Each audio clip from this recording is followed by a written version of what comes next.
Well, good morning. Thanks for joining me. It's Carter. How do you say your last name? Bezan. Carter. It gets screwed up all the time. It's Bezan. I definitely would have got that wrong. So Carter Bazan, welcome to Ranching Reboot. And Thanks for having me. yeah, so why don't you just kind of kick us off real quick and tell us about a little bit about where you're at, like your 30-second elevator speech. Okay, I'm Carter Bezan. We own Carzan Land and Livestock, and our direct-to-consumer beef business is Carzan Local Market. Um, we're based out of Southie, Saskatchewan, so directly dead center of Saskatchewan, well, the lower half of Saskatchewan, I guess. We're directly north of pretty much the Montana, North Dakota border between the two states. If you go straight north, you're going to come within 10, 15 miles of our place. So, Probably yeah, probably we nice, raise. nice and warm up there in the middle of January. It's actually this week's been pretty nice. It's like minus 14, minus 15 Celsius. So that's kind of nice weather for us. I'm not even going to ask you to do the conversion to freedom units because Nope. it's cold. I just know that minus 40 is minus 40 both ways. And I guess last week and for 2 weeks prior, it was minus 35 Celsius to minus 50 Celsius, depending what the wind chill was. And yeah, it's not fun weather up here, but we deal with it. Probably a little snow on the ground too. We actually probably have more snow right now than we've had in the last 2 or 3 years. Um, 2013 was a big snowfall year for us. We had like the at the feedlot going down the lane, we've got a tree line on one side and the snow always builds up. But I've got pictures of my truck and the payloader bucket maxed out and the snow's 10 feet above my truck. And we're probably not going to see that kind of snow this year, but we've got a pile of snow for just being the first week of January. It's going to be interesting what we got come March. I'm so dry at this point. Like I wouldn't mind a couple of feet of snow, Yep, even I with the bet. challenges that it comes with, because we don't get feet of snow down here. Like Yeah, a 6 inch snow would be kind of a big deal because we'd have 2, 3, 4 foot drifts, and I'd yeah. create some problems. And yeah, I get you're like rolling your eyes, like yeah, 2 feet of Oh snow. no, there's like this year's going to be a heavy snowfall year. Last year was okay, but about 3 years ago for the previous 2 years or 3 years, like there wasn't enough snow to take your skidoo out, your snowmobile out. Like there just wasn't. Everybody went to the mountains because there was no snow around here to even utilize unless you wanted to go jump ditches along the highway. That was about it. That's about the only snowmobiling that ever gets done in Barber County, Kansas. I don't even think anybody owns an actual running snowmobile down here. That was going to be my question. Does anybody even own a snowmobile down there? I I honestly can't say that in over 40 years of living down here, I've ever seen anybody out on a snowmobile. Okay. I I've been on one once. Yep. Took a trip out to Reno, like 12, 14 years ago, and took a rental tour of some snow machines up in the mountains. Yep. That was pretty cool. Yeah, it's pretty cool. So tell me about your operation. Tell me about your ranch a little bit. Where do you want me? You want me to start right from the beginning, or you just want me to tell you about it? Uh, well, how did you come to be on the ranch? So, I guess I'll start where Dad came from. Dad's from originally from we essentially used to ranch together, then we separated. Now we're back to kind of helping each other out. So, Dad moved out from Inglis, Manitoba. He actually first went after college, moved out to Okotoks, Alberta. I think it was Okotoks High River area, and ran a purebred limousine outfit out there, managed a purebred limousine outfit out there. And then in '84, he applied for a job at Regina, Saskatchewan. That's our closest major center is Regina. It's about 30 minutes away. And our feedlot, what we call the feedlot, is 15 minutes north of Regina. So in '84, Dad applied for a job at what was the Hereford Center. It was called. It was a Canadian Hereford Association owned bull test station. And he got the job out there, and they had just transitioned from just Hereford cattle to a multi breed bull test station. So it turned into the Saskatchewan Livestock Center. Dad tested bulls there from '84 till we left there in '95. He got approached by Superior Livestock out of the US, and they wanted to start up a Canadian division. And he decided that was going to be the best bet for our family. Could be his own boss, wouldn't be he had a pretty good job. He was a government employee, essentially. It was a government run bull test station, and he loved what he was doing there. He wanted to stay. But when he approached the board of directors and said, I've got this opportunity, I want to do both. I can run this business from home and not have to affect my job. They said, pick one or the other. You're not doing both. So he said, well, it's a no-brainer. I'm going to be my own boss. Left, started Superior Canadian Livestock. That was our cattle buying business, still is our dad's cattle buying business. And we videoed cattle back in the day before the internet existed. We videoed cattle, put it on Superior's sale in the States, and eventually transitioned to Canadian Satellite Livestock, which was kind of Superior's competition up here. And we ran cattle through those sales. And then that was in 95 till about 98.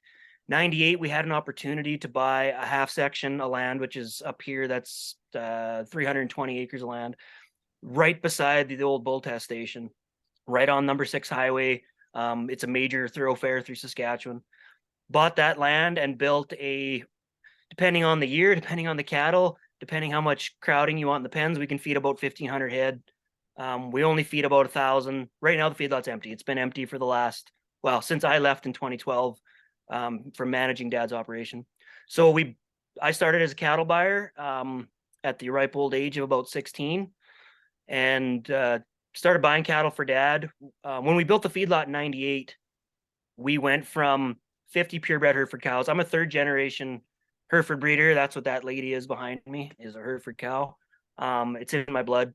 So 3rd generation Hereford breeder. We had about 50 purebred Hereford cows back then in the early 2000s. And when we built the feedlot, we decided, well, now we got our own place. Because dad was at the bull test station, we couldn't have our own cattle there. It was just like conflict of interest deal. So we had neighbors cows all the time, rented grass, sold bulls. Like dad had a sale down in, I want to say Bozeman every year with an outfit out of Plentywood, Montana. Sold bulls out of Bozeman and then out of the bull test station. And then in 98, we decided, well, let's get into commercial cattle. And we went from, by 2001, 2001, we went from 50 purebred Hereford cows to almost 400 commercial cows. And it was interesting. I was raised, I call myself a farm kid, but growing up at the bull test station, we weren't, as the manager's kids, as any kids, we weren't allowed to do anything around there, just a liability issue. So I grew up in 4-H, grew up around show cattle, did some showing with my uncles and neighbors who were purebred breeders and stuff. And that's what I grew up in. We didn't have any cows out when I was a kid. We were farm kids. We played around there, but we didn't do any farm activity. So when I turned 14, 15, and we built the feedlot, I jumped full feet into raising cattle and, formulating rations, treating sick cattle, walking pens, running equipment. Essentially before that, I'd ran a 90-30 bidirectional to pick bales, and that was about it. And by 17, 18, when I started buying cattle for dad, I graduated high school right after that and became a feedlot foreman at the age of 18. And when we expanded our cow herd, instantly got thrown into being a ranch foreman at the age of 21. And we started growing our cow herd, and then good old May of 2003 BSE hit, and all of a sudden our cattle were worth nothing. And we had all these commercial cows, we had a feedlot, and we decided to keep every single heifer that hit the ground. And we didn't sell anything. We didn't sell any cull cows. We kept everything. We bred everything. And I'm not sure on the exact numbers because I was still pretty young and my memory isn't what it used to be. But I'm pretty sure we were pushing 450, 500 cows by the time the border reopened. And calving February, March, thinking we had the world by the horns. And then we pushed calving back to March, April, and wondered why we ever did it in February, and then to April, May, and wondered why we ever did it in March. And now we're calving May 7th and look back and wondered why the hell we ever did anything different. So yeah, I started buying cattle for dad, managed the feedlot, managed our cow calf herd. And then in 2005, we started renting some land up in the Touchwood Hills, about 45 miles from our feedlot, our home place. and that's where we are located now. That rented land we ended up buying and grew a ranch. We're running about 4,500 acres now, 4,000 acres up there and about 5,000 acres of around the feedlot and some rented land around the feedlot. Yeah, and over the years we've gone up and down cattle wise. Just, you get a wreck here and there, and wrecks happen. And before, I used to be on all these chat forums and stuff as a kid, and that's how I met a lot of guys in the cattle business, was through like ranchers.net and cattletoday.com, all these cattle forums. And I was on there from the age of 14, 15, and you start realizing you're not the only one having wrecks, and it's nothing to be embarrassed about. And then in 2007, I took Ranching for Profit through Dave Crockett. Oh yeah, there it is. Gotta have the ding. Took Ranching for Profit. Dave Crockett was my instructor. And do you mean Alan Crockett? Alan Crockett, not Dave Crockett. I'm thinking Davy Crockett. Alan Crockett was my instructor. And I went into Ranching for Profit in 07 thinking I would learn so much stuff and it would change my life. And I came out of there not upset about it, but pretty much Alan had kind of laid it out that if you got to feed 5 to 6 months of the year, you shouldn't be in the cattle business. Sounds like something he might say. Yeah. And that's, growing up, we've always rotational grazed. Dad's been rotational grazing since the 80s. We've always worked on cattle working for us, not us working for the cows. We were already May calving by then. Rotational grazing, we run, our grassland is a 10 species mix of grasses. We don't just do, like, around here it's mostly alfalfa brome, or straight alfalfa. And we're running at a 10 plus species grass mix, and we're always increasing it, trying different things. So I came out of there, and we'd already, you divide your enterprises and have your enterprises separate. We were already doing that. We have our cows are separate, our land is separate, our feedlot's separate, our cattle feeding business is separate. So I came out of there and I didn't really learn much. I was kind of like, okay, it was okay. There were some things I still got to go through my Ranching for Profit book. I've got a bunch of stuff flagged, and we're looking at 15 years now since I looked at that book, and I probably should go back through it. Maybe take the course again now that, other guys are running it and doing some different stuff. I would recommend another trip through. I mean, I really would, because I went in late 2006. And that was not long after Dave Pratt had taken over the company. No, that's wrong. He took it over way before that. But I took it in 06, and Dave was my instructor. And I went again in 2019 for the first class that Dallas Mount taught after he officially bought the company. Oh, okay. And I think there's a bunch of our friends on one of those apps that we use that are actually getting ready to start Ranching for Profit in Billings in like a day or two. Like this weekend, they're gonna be starting. I think there's like 5 or 6 of them down there. So that'll be fun. And I'll say this about the Ranching for Profit curriculum. Things change and things evolve over time, and they add things and they build onto things, and some things that that they might have been teaching back in 2007 are kind of maybe de-emphasized, or that's not taught, and that teach another part of that, or they teach it a little bit differently. So and as an alum, you can always go back for a lot less money. So I'd recommend it. I mean, I would recommend it. It's on my list, and I'd love if Dad would go. Like back in 07, I wish Dad would have went with me. I came out of there with, and I'm not saying I didn't come out there with any ideas. I had a lot of ideas when I came out of there. The biggest one to this day is still an issue, is succession.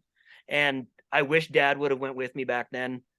Same thing with, like, we're looking at these holistic management courses, and I'd really like to hit some soil classes and some soil, seminars. And there's been some good ones up here in Edmonton and in Brand and Manitoba. And I've got him on board to go, but we just don't have the time to get away. But I'd love if Dad would come to that, because I came out of that in 07, and we try putting a plan into place for a succession plan or moving forward, and it's 15 years later and nothing's happened.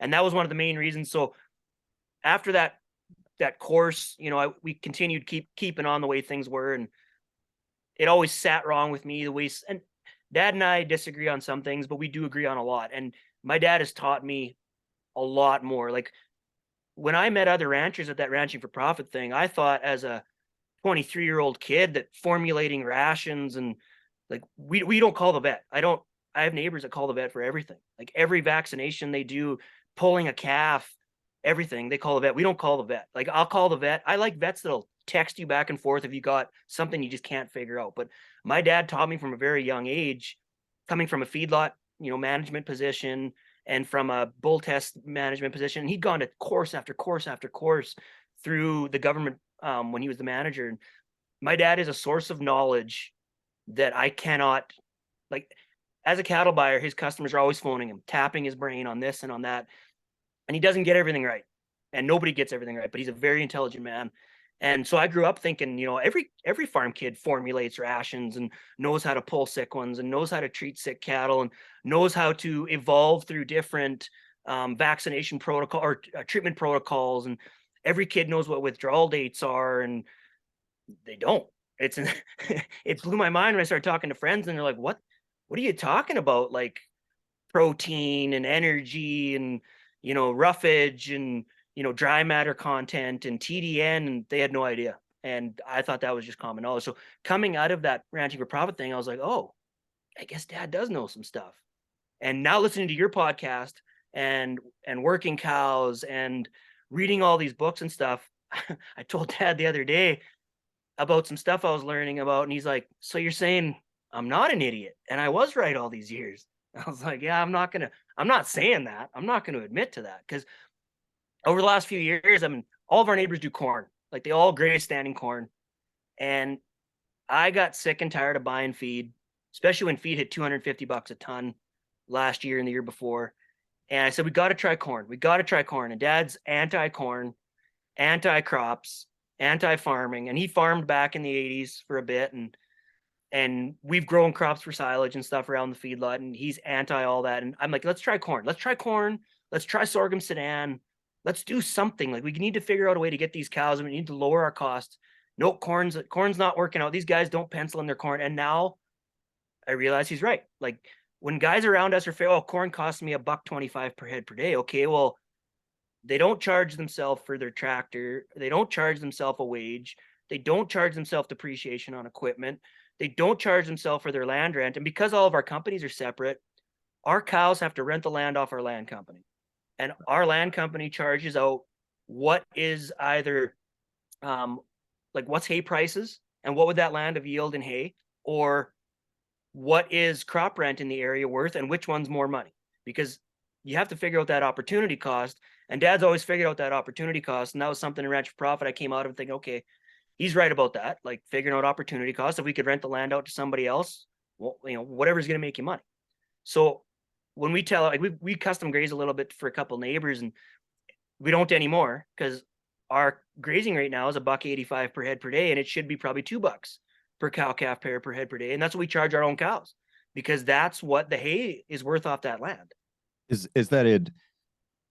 We can come back to this. Is that just a winter rate, or is that a year-round rate? No, that's $1.85 per head per day on summer, spring, and fall pasture. And then we charge ourselves roughly 55 to 60 cents per head per day on our own winter grazing.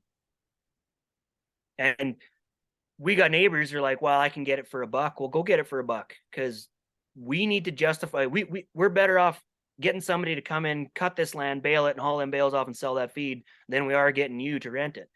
And now, after really focusing on fall grazing this year and learning some things on our own bale grazing over the last 3 or 4 years, we're done putting up hay. And that might change based on what feed costs are. But I remember somebody in one of your podcasts saying that why, or maybe it was Working Cows, but I think it was yours. Why would you harvest your organic matter and your nitrogen, take it off your land to move it to somewhere else on your ranch, put it down and bale graze it? And that's still better than selling it off your ranch. But why not take somebody else's organic matter, somebody else's nitrogen, and put that on your ranch and leave your organic matter and your nitrogen in place and use that as fall grazing? And if you don't get to it because the snow gets too deep, well, it's going to be organic matter for next year.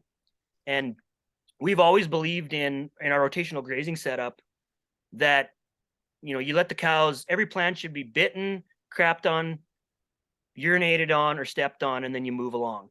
And we've always maybe overgrazed our pastures still. Like we're still not perfect at grazing. We still have a lot of issues that I'd like to work out with Dad, but we're doing it better than a lot of guys. Our neighbors watch us and they're like, well, how can you run that many cattle? Like we're running roughly 1,000 animal units on 4,500 acres. And I mean, we've got neighbors. every area is different. And every area is different. Every area is different. And what's that in context to say your neighbors? Are you double what your neighbors are? Are you we're quadruple or more? Okay. Our neighbor, we got 2 ranches beside us that are brother and sister, and I'm not sure on their exact numbers, but I know before they split the ranch, they were running probably 1,400 cows on 50 quarters. So that's a lot. 8,000 acres. Yeah. So they're running 1,200 cows on 8,000 acres, plus renting out another 2 or 3,000 acres on the closest Indian reserve, and they're putting up a lot of hay. They're putting up a lot of corn, and growing all this feed to feed their cows through the winter. And we're running, like, we were taking 200 or 300 of their cows every year, plus running our own 400 or 500 depending on the year, and still having carryover, and still cutting hay, still putting up swath grazing. And they always ask, well, how can you run so many cows? Well, it's the cross fences. We got the whole ranch broken in, like the main the 4,000 acre ranch, where we call the ranch, it's broken into 40 acre parcels. And I don't deal with polywire and stuff. We don't have time. And I'd love to break that land down into 20 acre parcels. And that's what our water system we're putting in is for, is that we can break this land down into 40 acres or 20 acres. The way it's fenced right now, the 40 acres, it's because of water. Like we're in pothole country. So on 160 acres, you're looking at probably 15 to 20 acres of water, of sloughs. And you're looking at, on a 40 acre piece that we've cross fenced, you're looking at probably 5, minimum 3, maximum 5 sloughs on each 40 acres parcel. But in the last 3 years of drought, we went from having water on every 40 acres to running 9 quarters of land off of a slough the size of a pickup truck. Wow. And pulling cows walking through 100 feet of mud to get to that water, and pulling cows out with the tractor, pulling cows out with the truck. And you do, like, you break necks when a cow gets suctioned down and you can't get a tractor close enough to lift her up, and you got to pull her back. We've broken a neck, and it's a horrific scene to be part of, but it's better than, you got to put her down. And we just said, screw it. Like, I planned this water system. So going back, I planned this water system for Dad back in 2012, and he's just finishing the project now, because he saw how much weight we lost on the cows, how much weight we lost off the calves, the cows getting stuck in the mud, and then cows walking through belly deep mud to get to that water, and then the calves not wanting to suck those udders. And it just turned into a wreck. I mean, our open rate went through the roof. His open rate went through the roof. I pull my cows off the ranch for my grazing season because I run, my purebred cattle need their herd groups, and that doesn't work with our rotational setup. So I haul my cows down to some full 160 acre native prairie that I rent, that I don't want to put the infrastructure for cross fencing into, or it just doesn't work. So they come off the ranch. So my cows had a really good conception rate, other than one pasture. And I'll be completely honest, we had 100% opens on one pasture. It was a wreck. We had a bull pass the semen test, and 4 years of using him, that summer I watched him. He was always following cows. He was never hurt. He had never broke his dick. He, never lame. Didn't breed a single cow. We semen tested him after the preg checking was done, passed the semen test. It was just no libido. Absolutely no libido, I guess. The vet says it happens very rarely around here. I've never seen it in my life. So this year, talk about stress, like watching every bull breed multiple cows, complete a service. Our bulls we'd watch for hours and hours and hours. You never see a bull breed. I got an 11-year-old bull I just shipped this year. I've never seen him breed a cow in my life, not once. I watched him for days. Would see him following cows. Would never see him mount. Would never see him complete a service. 95% bred every year. So you get to the point of being comfort. Like, your bulls are going to cover everything. So last year was a wreck, and for both of us, and we just decided, screw it, this water system's going in, doesn't matter what it costs, we're done. And thank God for, I hate using government programs, but they're there for a reason. So we've got a government program that's, to better utilize your grass is going to pay for a certain percentage of this pasture pipeline. And I wish we would have done it in 2012, because it probably would have cost about 25% of what it's going to cost this year, but it's done. I'm kind of in the same boat with some water systems. Like I've got about a third of the ranch that's not well developed, like not anywhere close to where I want to be with cross fences or with water. And I see the cost that it's going to take to put that water in. And I've wanted to do it since probably 2014, 2015.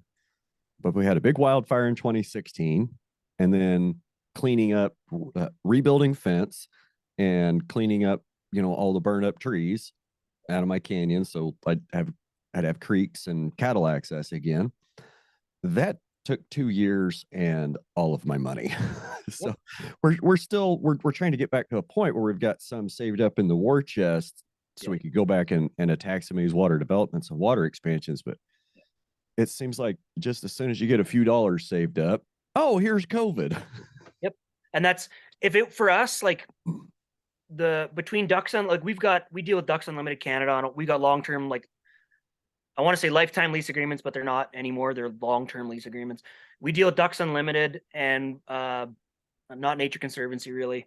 But there's the Canadian government has always had some really good programs. And for any younger, I've had a bunch of young people reach out to me on TikTok since making these videos. And I would recommend, if you're in Canada, to find all these programs. Like the Saskatchewan Water Infrastructure Program is going to pay for a big chunk of this water project, because we're part of the old program. The new program, there's not a whole lot of money towards it, but through Ducks Unlimited, they'll pay for cross fencing. And yeah, you got to put easements on your land, but I would rather have those easements on that land and get that land fenced and seeded to grass, and protect our riparian areas and protect the wildlife on this property.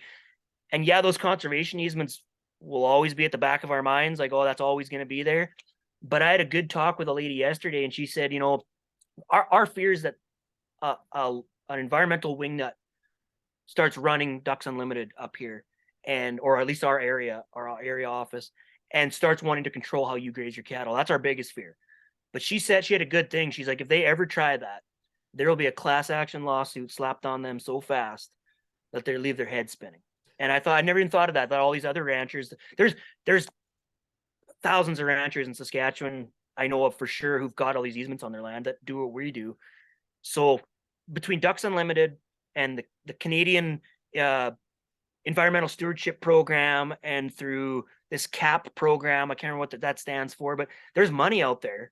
And the Canadian Forage thing, I know Steve Kenyon is really pushing this Canadian Forage deal, and they will pay you up to $75,000 to get land cross-fenced, seeded to grass, put in cover crops, put in water pipelines that are going to better your rotational grazing setup. And if you do things properly and break up different projects to different programs, you can essentially cross-fence your ranch, seed it to grass, put in a water system, and it's going to cost a lot of money out of your pocket, but that money will come back to you.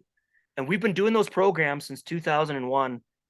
And yeah, I am scared of, like I've heard on you talk about, like you don't want to use those programs because what the government could do down the road. And that does worry us too. But I'm going to take the money if it's there. That's our opinion. Like, use it till it's gone, because it's not, we pay taxes. Why shouldn't we be getting that money back? Is kind of our mindset on that. And I agree with that. And that's a great point. And it's interesting you brought up Nature Conservancy and some of these other NGOs with their conservation easements. Yeah, they can come out and put a conservation easement on your property, and you get some money to do a thing. Mm-hmm. And I think those conservation easements are a huge can of worms. And there's some of them that are good for the landowner, that are great for the landowner. And I think that there's some that really take advantage of the landowner in the long run. And just like you said, yeah, it is a huge worry. Okay, I'm going to sign an agreement with an organization for 100 years that I'm not going to do something. And yeah, even though it says y'all can, maybe exert some influence on what I'm doing. You say you're not going to do that now. Well, what happens in 5 years when that guy quits and somebody more radical, more wacko with all kinds of wrong-headed ideas comes out and says, oh no, we're going to end animal agriculture on all of our conservation easements now. Okay, then what the hell do I do to make a living? Yeah. You know, because I may have signed that right away 20 years ago, or even worse. Okay.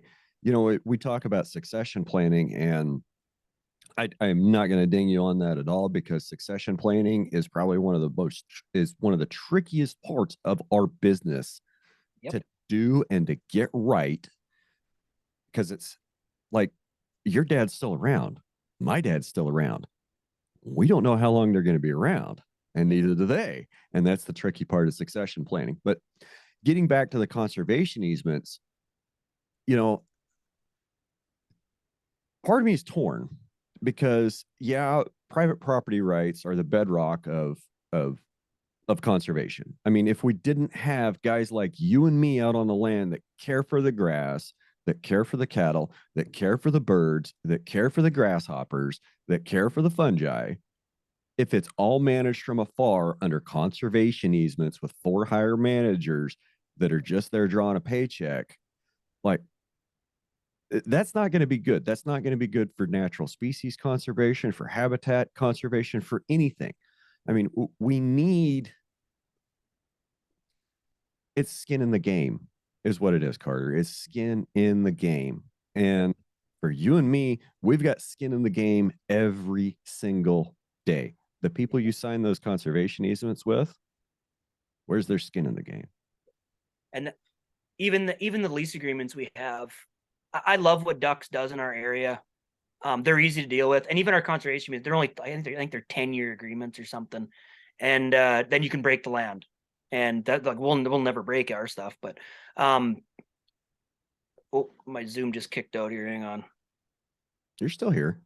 Oh, I'm still there. Okay, oh, something popped up on my screen. I lost you, so now I don't know how to get you back.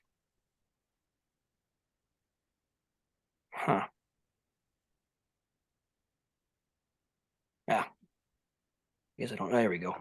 So, like, the one thing I disagree with, and the Nature Conservancy, they've got a bunch of land between the feedlot and the ranch, and I don't like how they manage that. I get why they're managing it. Like, you can graze 35 cows here for 10 days, and you can graze 10 cows here for a month, and you can graze 5 cows here for a week. And how does anybody supposed to manage that? But ducks, they've got some stuff where they'll just let us, hey, you guys are doing great. Like, they came out this year to look at our grass and look at this water pipeline we're putting in there. Wow, like, this is some of the best managed grassland that we've got in this area.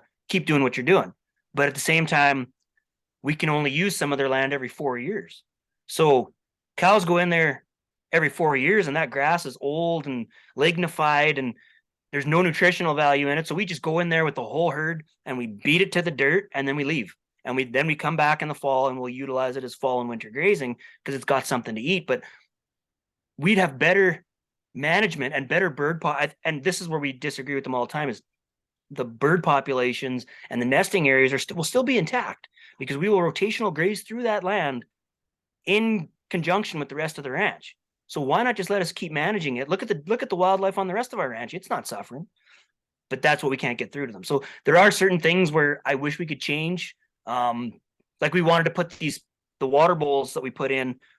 We've got a water station on a water bowl on every quarter of land now. We wanted to put one on every quarter of ducks land that we rent, and nope, we don't want that there, because what if you sell your ranch? Well, we're not. that's not our plan. Well, what if somebody else rents this? Well, nobody's going to rent it because we have first chance at it. We'll always be renting it. Like, let us go. No, they wouldn't do it. So there are certain things that I disagree with, but we've had a really good working relationship with them.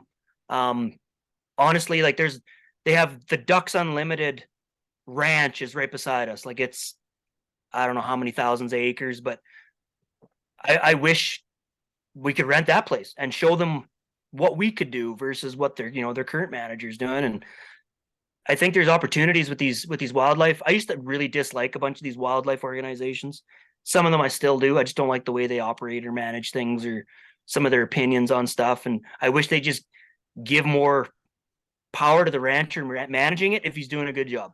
Because I think we can do a better job than a conservationist or their people working for them can do, and they come out 2 or 3 times a year and measure bird populations. Like, we know what's there day to day. Let us manage it. And if we're doing a bad job, bring somebody else in. But I guarantee you, if you got a guy that's, doing things holistically and regeneratively, he's going to do a better job than most of these people running these operations.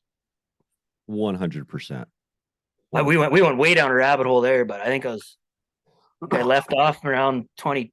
I'll just keep going. So Yeah. 2012, 2012, my wife and I were pregnant with our second baby, and Dad and I, to this day, I don't think he thinks there was anything wrong with the falling out we had. To me, there's just a thing that happened between us that on a land deal that really rubbed me the wrong way. So in 2012, I came to him and said, I'm done. I'm taking my cows. I'm leaving. And I told him I'd stick with him for a year and I'd manage the ranch. I wanted nothing to do with the feedlot. I'd walked away from the cattle buying side. I hate cattle buying. I love dealing with the ranchers. Can't stand buying and sorting cattle. I've got really bad allergies. I'm literally allergic to everything on the farm. Everything. Hay, straw, grain, dust, cattle hair, horse hair, dog hair, everything. So sorting cattle is the worst thing for me ever. So I'm laughing when you say you're allergic to everything because I suffer from that sometimes too. Like there's just days that there's days that I know I'm not going to get a whole lot done because I'm going to be sneezing and blowing my nose all day. There's I especially when I remember I was at Agribition one year. That's our Denver, our Houston is Agribition in Regina, and I was washing a bull in the wash rack, and the worst thing for me is humidity, straw, cattle hair, and in a cattle barn in a show setting, that's pretty much what you got. So I couldn't breathe, and I thought I could finish washing this bull, and I passed out. And after that, I was like, you know what? I think my cattle showing career is over. I'm done. So I'm allergic to everything. So I quit cattle buying for Dad probably shortly after the border reopened in 2005 to cattle going south. And I focused on just running the ranch and the feedlot. Couldn't stand dealing with employees anymore, especially guys breaking stuff and killing cattle and not caring and not showing up for work. So I said, I'm not managing the feedlot anymore. It's your deal. It's your baby. I'm coming into work. I will grab the farm truck and I'm heading up to the ranch every day and I will focus on the cows, managing grass. That's my thing. We agreed, Kate. And then, anyways, in 2012, told Dad I'm leaving and I'll help train up my replacement. You find somebody and I will train them up for a year, have a good employee, but I'm taking my cows as of November 2012 and I am leaving. Nothing changed through November 2013. He didn't find anybody, didn't train anybody. Our relationship, like I said, in his mind, I don't think anything changed, but I was very jaded and left, got a job at the local steel mill, working for Evraz Steel.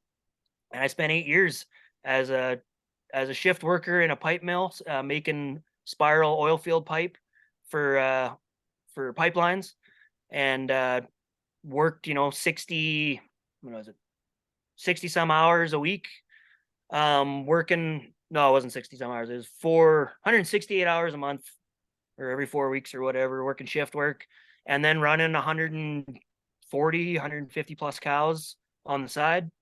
And I luckily found a neighbor who was going to rent me his yard and his pasture and let me use his equipment at no charge. And it was amazing. All I had to do was clean the corrals and not break anything. So if I broke a tractor, I had to fix it.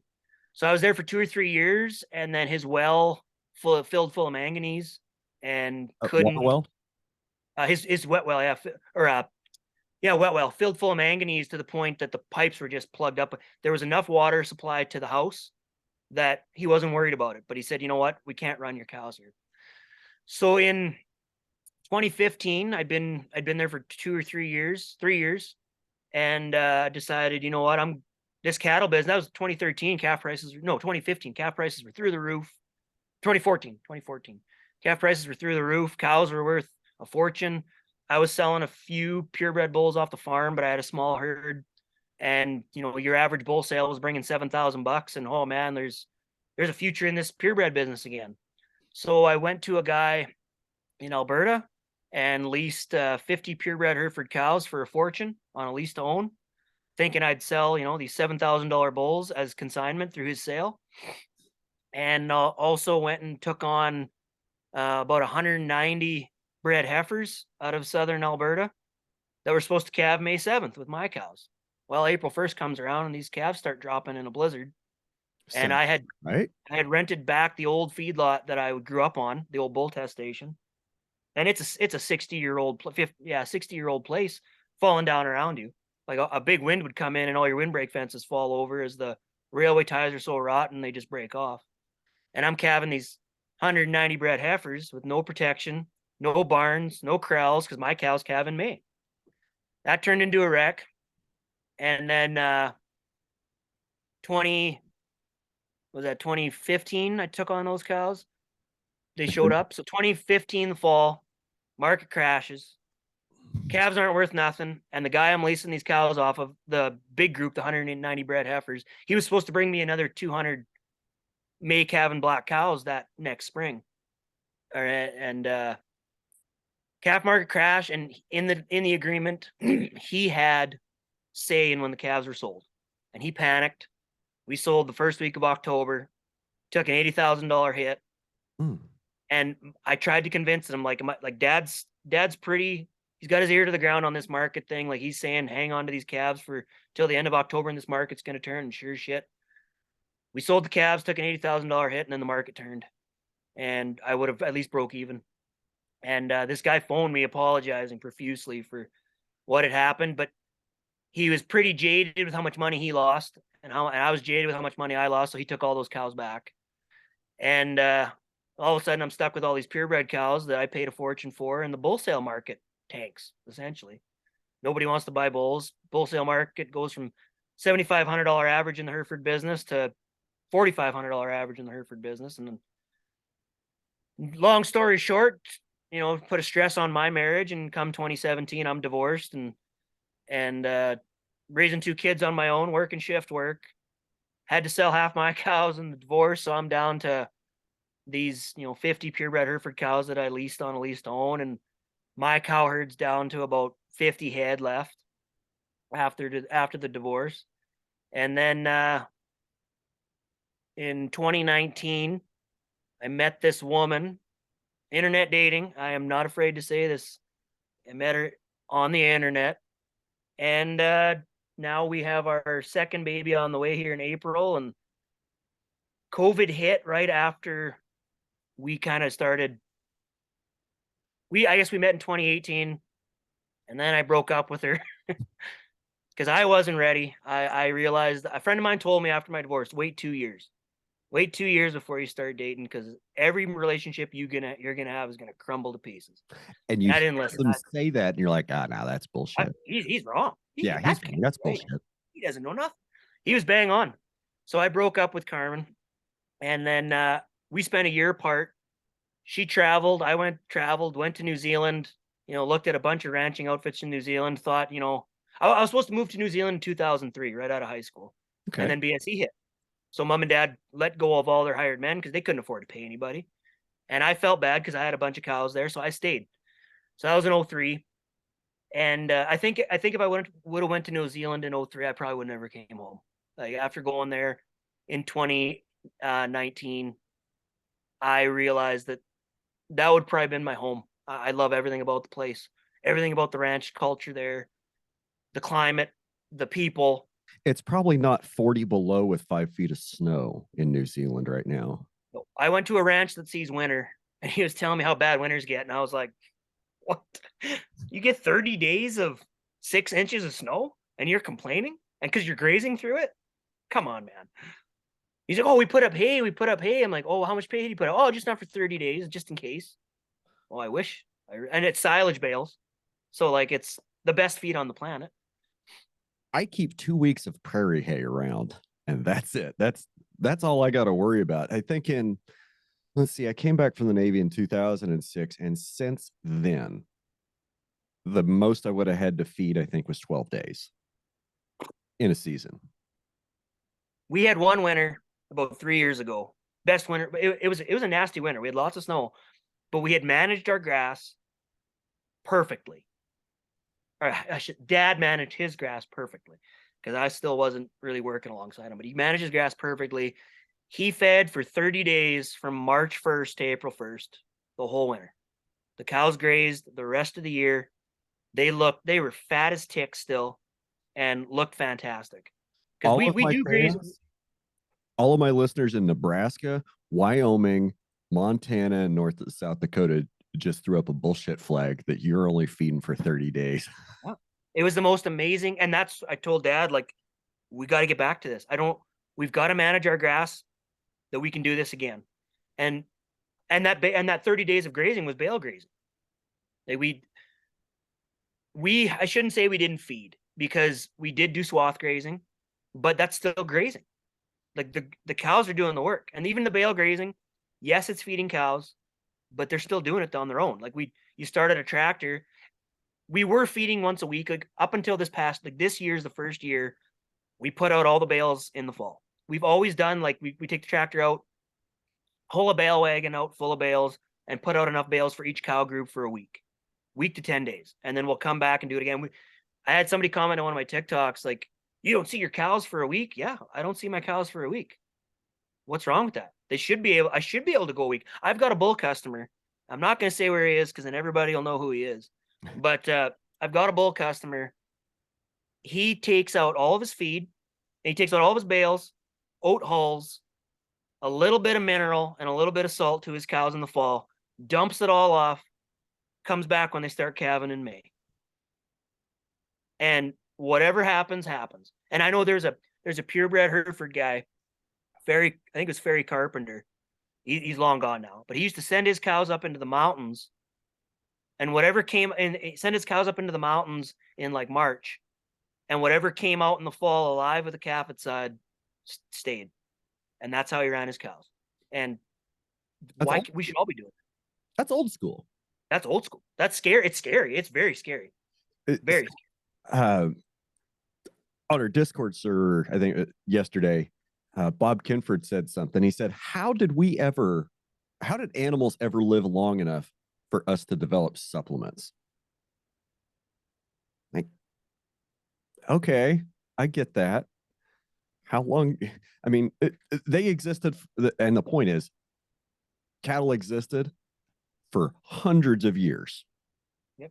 In all our environments, all across Europe, up and down North America, without all the fancy supplements that some people think they need to have. They'd find it on their own. Like you look at Silent, and I might get this story wrong. This is the story that was told to me, but Silent Herder mineral, it's an anti-bloat mineral out of, I think, Billings or Bozeman. And the reason it was discovered was guys were watching these deer go out and eat all this alfalfa, blow right up, walk over to this mineral, this soil deposit, start licking it, and watch the bloat go down. And then they started manufacturing that. So Silent Herder, we don't use it anymore because we've got anti-bloat legumes and non-bloat legumes in our mixes now, but we used to be strictly alfalfa, meadow brome, sandfoin, and sandfoin around here doesn't stand up to grazing like it should, but we'd watch cows blow up like to the point they're going to literally explode. They'd walk over to that Silent Herder mineral on their own, lick it, and you just watch them gas down. And if we could find out where these animals were getting some of these deposits from, we've got a hill up at the ranch that the bulls will just go to town on, rubbing and licking and digging on this side hill. Are they digging because they need the dirt on them to get rid of the flies, or is there something in that side hill that they're utilizing? We don't know. I've never had it tested, but it's always that spot. Is it the perfect angle for them to rub? Is it the perfect place for them to dig? Why is it always right there? I'll even fill that hole in with clay and backblade it so they stop digging. And in 3 years, that hole is big enough you can hide a bull in it. So you got to wonder what these animals can do on their own. We'd have to probably give them free access to, a couple thousand acres to figure it out. But and I think that's what it is. It's barbed wire fenced off the range, and it restricted these animals from being able to go self-medicate, seek out that dirt bank that's got the special mineral in it that'll keep their guts happy. I think there was a lot of nutritional wisdom that animals have that they're not free to express themselves because we fenced off the prairies. Does that make sense? Yep, exactly. Yep. Yeah. So then, anyways, going back to the like where we started and stuff, but so in 2020, COVID hit, and Carmen and I had just started introducing her to my kids from my previous marriage, and boom, COVID hit, and we're on lockdown, and everybody's scared. So she moved down from Saskatoon, which is 2.5 hours away, came down and lived with us for those 2 months, or almost a month, I guess, a month and a half, Because and totally shut down, right? totally shut down. Everything was on lockdown. You could go to grocery stores were locked down too. Everything was on. So we panic bought everything like everybody else, and we had our own beef. So I've been selling grass fed beef into Regina and area for 12 years. My mom used to sell beef into the city, and actually she used to work for the Saskatchewan Beef Information Center. And I've told this story before, but to other people, but I'll say it again. But mom used to work for the Saskatchewan Beef Information Center. She'd go around to schools in Regina and talk to kids about where your beef comes from, what beef is used for, what products come from your beef, and educate children. And it's funny because when we were kids, we'd be walking through the mall shopping, and these little kids would run up to my mom, like, "Oh my God, you're the beef lady! You're the beef lady! You just came to my school." So, and when she would deliver beef, and people like, "Oh, mom, the beef lady's here! The beef lady's here!" So I started delivering beef, and I'm all of a sudden I'm the beef guy. Oh, the beef guy's here! Your beef guy's here! Mom, the beef guy's here! I thought that was hilarious. So when mom got sick of doing the beef sales into the city, I took over, and we weren't selling many. Like I used it in the beginning as a place to get rid of like those, and we still use it for that. I shouldn't say we did. We still do for off-aged heifers. Like you got those open third calvers that are worth nothing. They're going to go for call cow price, but they're going to grade on the rail just as good as a fat steer would. Yep. And you're going to get those young, even a 4-year-old cow. Actually, for me, I'd rather eat a 12-year-old cow aged 21 days. That's good eating. And if you cook it right and you age that animal right, you will not. I've got buddies. I've taken steak to back when I worked at Evraz. We've taken steak. I took a 12-year-old, 48-day aged, dry aged ribeye to work from a 12-year-old cow. We cooked it up, and all those guys to this day said that is the best steak they've ever had in their life. I did not tell any of them that it was a 12-year-old cow till after we were done, and they won't believe you. And if I told someone like prime Angus steer, yep, oh, is that AAA Angus? Man, there's an Angus on this place, and there never will be again. So I took over mom's beef business, and I was doing okay. And then I was starting to get pretty jaded with dealing with customers and people backing out. And you got animals, custom cut, and all of a sudden they're not answering their phones. And never thought about doing a deposit back then.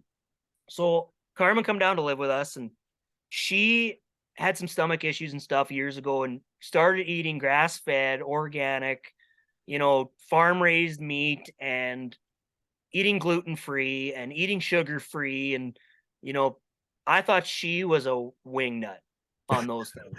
Absolute wing. I get grass-fed. No, I get farm-raised meat.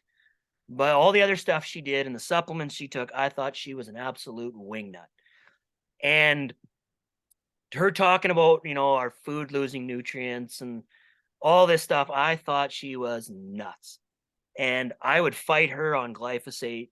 I would fight her on confinement feeding cattle ideas. And, she told me one time that, the stress from the animal gets absorbed into the meat, and you absorb that stress. When I first heard her say that, I thought she was nuts. So then we're sitting there through BSE, and I was already getting out of the direct consumer beef sales.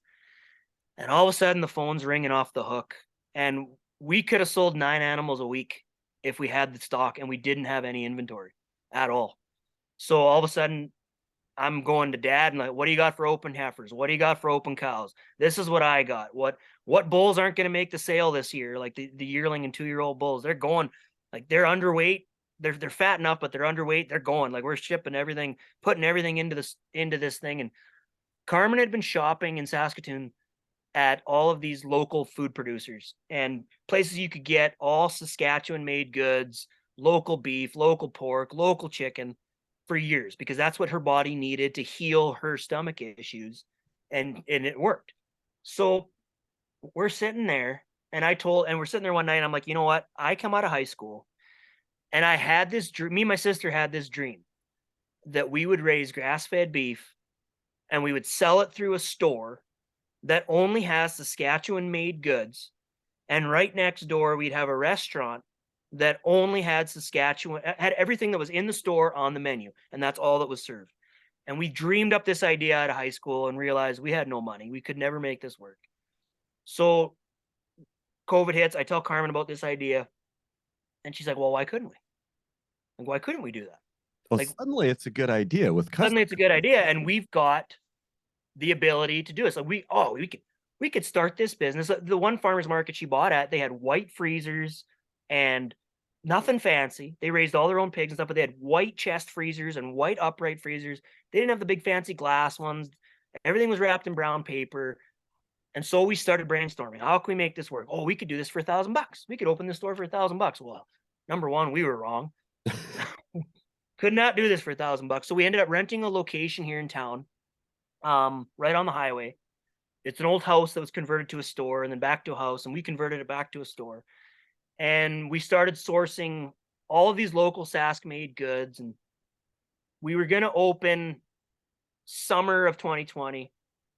We bought one of these big glass freezers because sitting in the lunchroom at Evraz at Steel Mill and bouncing ideas off of buddies. Number one, brown paper wasn't going to work for us in the beginning. We're like, oh, all these city folk, they want to see their meat, like at the grocery store. They want cryovac meat. They want to be able to see it. I'd never thought of that before. As a farm kid, brown paper is the way to go. So all of a sudden, okay, we're going to go cryovac. And then we had a bunch of buddies like, well, I'm going to walk into your place. There's going to be all these chest freezers. Like, I'm not going to go digging through your chest freezers to find what you have. I want to see it on display. So we found a bunch of used glass door freezers and a bunch of used glass top freezers. And I was on, I don't know if you have Kijiji down there, like an online sales platform. I was on Facebook Marketplace and Virage Sale, which is another internet platform, finding all these freezers and buying them. And we're driving, 6 hours to pick up these freezers. I actually bought our main freezer in Banff, Alberta, had it loaded on a truck and shipped out here. It was used because it's cheap. And we opened Carzan local market, and we plugged in that glass freezer, and the compressor exploded in August. So we didn't get up and running till October of 2020. And we come out of the gate running, and we hit numbers our first year in business that I honestly never I thought we'd take 5 years to hit. And yeah, it was it wasn't just beef. It was the pork and the chicken and all of these Saskatchewan made goods. Everything in our store is made in this province. And we don't outsource anything except ice cream.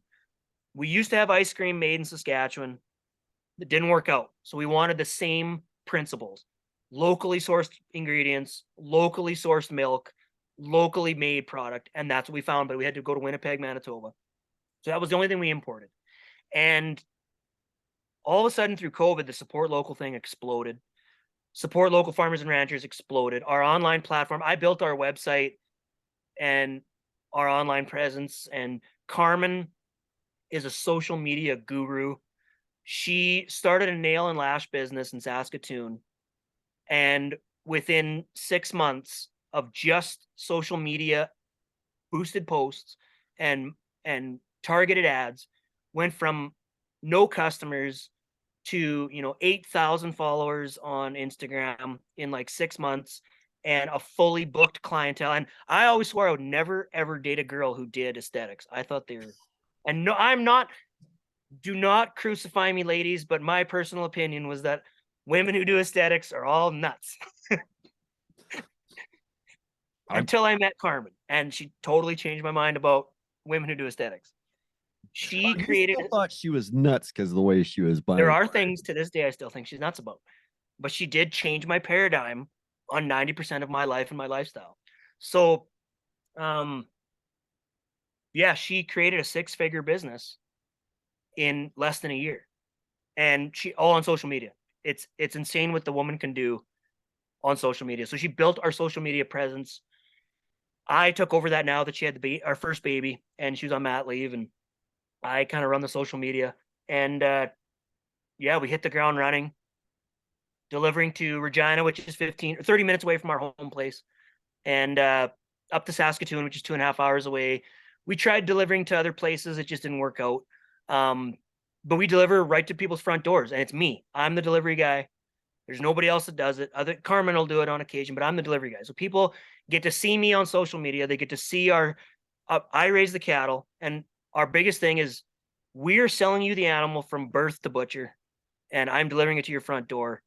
And I think as the food movement changes, and it's funny because after listening to your podcast and working cows, I'm realizing that what Dad and I have been doing for 25 years is literally going to make us the OGs in the next 5 to 10 years.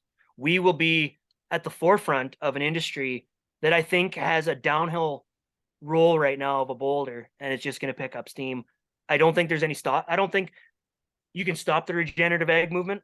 I don't think you can stop the grass-fed beef thing. Up until really going down the rabbit hole of regenerative ag in the last year or so. And I'm not knocking conventional ranching. As a former cattle buyer, and my dad being a cattle buyer and being in the bull business, I'm not knocking conventional ranching. I think there's a place for it. I think it works. I don't think anybody can change what they do overnight, but this is the future. And Carmen's realized this a long time ago, that regenerative ag and regenerative ranching and the way we do things, and consumers knowing where their food comes from and having that story behind their food is the future. I thought, okay, it's going to be a niche market for us. It's going to be the future. It's unstoppable. I was listening. I'm about a year behind on your podcast. I'm listening to your. I think I'm mid-February of last year right now. Okay. And somebody had said, like, all we need is 3% of the population to take on something, and you can't stop it. It's an unstoppable force. I don't know if we're at 3% in direct-to-consumer beef sales or regenerative ag. We're close. I think we're close. We're very close. We're so close that we're going to hit it and keep going.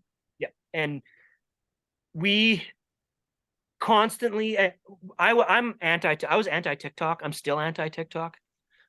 We've only been on it for about 6 months, and it was at the behest of our. We hired a social media management company to help us, to guide us where to go. And he's like, you got to get on TikTok. You got to get on TikTok. So we downloaded TikTok, scrolled through it for a day, and I wanted to just pull my eyes out. Like, it's literally just the stupidest thing, I think, on most things. But it introduced me to a group of you guys, regenerative ag guys, that I never thought would be on TikTok. And we've literally, from posting about bale grazing and our beef boxes and stuff, they don't get so much traction on the beef side of things. But posting about regenerative ag, I've got guys daily reaching out now, like, when's your bull sale? We're having our first bull sale here in March, online bull sale. We've always sold off the farm. Finally said, we got to pull the pin and have an online sale. So I get messages, when are you selling bulls? Where can I get your bulls? Where can I see your bulls? I never thought TikTok would be where we'd sell bulls. I never thought that it would be forage raised genetics that were going to excel on TikTok. I thought we were going to be doing beef stuff and a back door window to the ranch. It's interesting. That perspective is very interesting. And, I don't like TikTok probably a whole lot more than you do. I think it's a huge time suck, and there's a lot of stuff on there that's not worth looking at. But I've had my Red Hills Rancher page since 2014 on Facebook. And the struggle to reach outside of your demographic that the algorithm silos you into on legacy platforms, Facebook, Instagram, Twitter, like, to break out of that, it's almost impossible. Like, yep.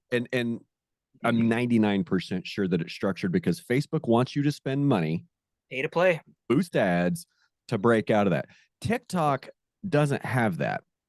And what I found on TikTok, as long as you're not trying to drive traffic off the platform, you can talk about whatever you want to talk about. And if it's something good and catchy, you'll get views. You'll get views, you'll get likes, you'll get comments. And like if I make a TikTok and I say the word podcast, it'll get 500 views. If I make the same TikTok and I don't say the word podcast, it'll get 5 or 10 times the views. It's strange. Like I swear that they're transcribing and reading everything that we say on that platform, and their algorithm is making a decision on whether we're going to be boosted or be on the For You page, or whether we're going to be shadow banned. Yeah. And it's becoming very apparent. And I think Elon Musk even said this in the last week or two since he's bought Twitter, that he like they're trying to clamp down driving traffic off that platform. And I get it. It's just business. If I had a social media platform and somebody was using it to say, hey, go listen to my, go check out my website, go check out my website. Hey, I'm a businessman too. You're using my stuff to drive business. I want a taste of that. Yeah. Okay. I get it. Yeah, I get it. And it sucks because like when we started this business in the fall of 2020, we were doing really well on Facebook. Like Facebook's only really changed in the last year. The pay to play model, like we don't even, our social media guide, like the company that's guiding us, they're like, we're not even worried about Facebook anymore. But the sad thing is when I look at our Shopify sales results, we have to pay to play on Facebook, but that's where most of our business is driving from. Instagram's good, TikTok's minuscule, but we haven't really focused on TikTok ads or boosting posts on TikTok. That's one thing we're slowly working on. But I hate the social media, but it's giving our customers a window into what we do. And I never thought I'd be doing bale grazing videos on TikTok. My plan on TikTok was just to do like, hey, they moving the cows today. Hey, cows are calving now. And our customers want to see that. But the majority of our followers now are ranchers, especially people moving towards regenerative or wanting our genetics, or, wanting to troll us. Like there's those trolls that, they're going to, like you said, that you got a free space in their head all the time. And yeah. I don't care about the trolls.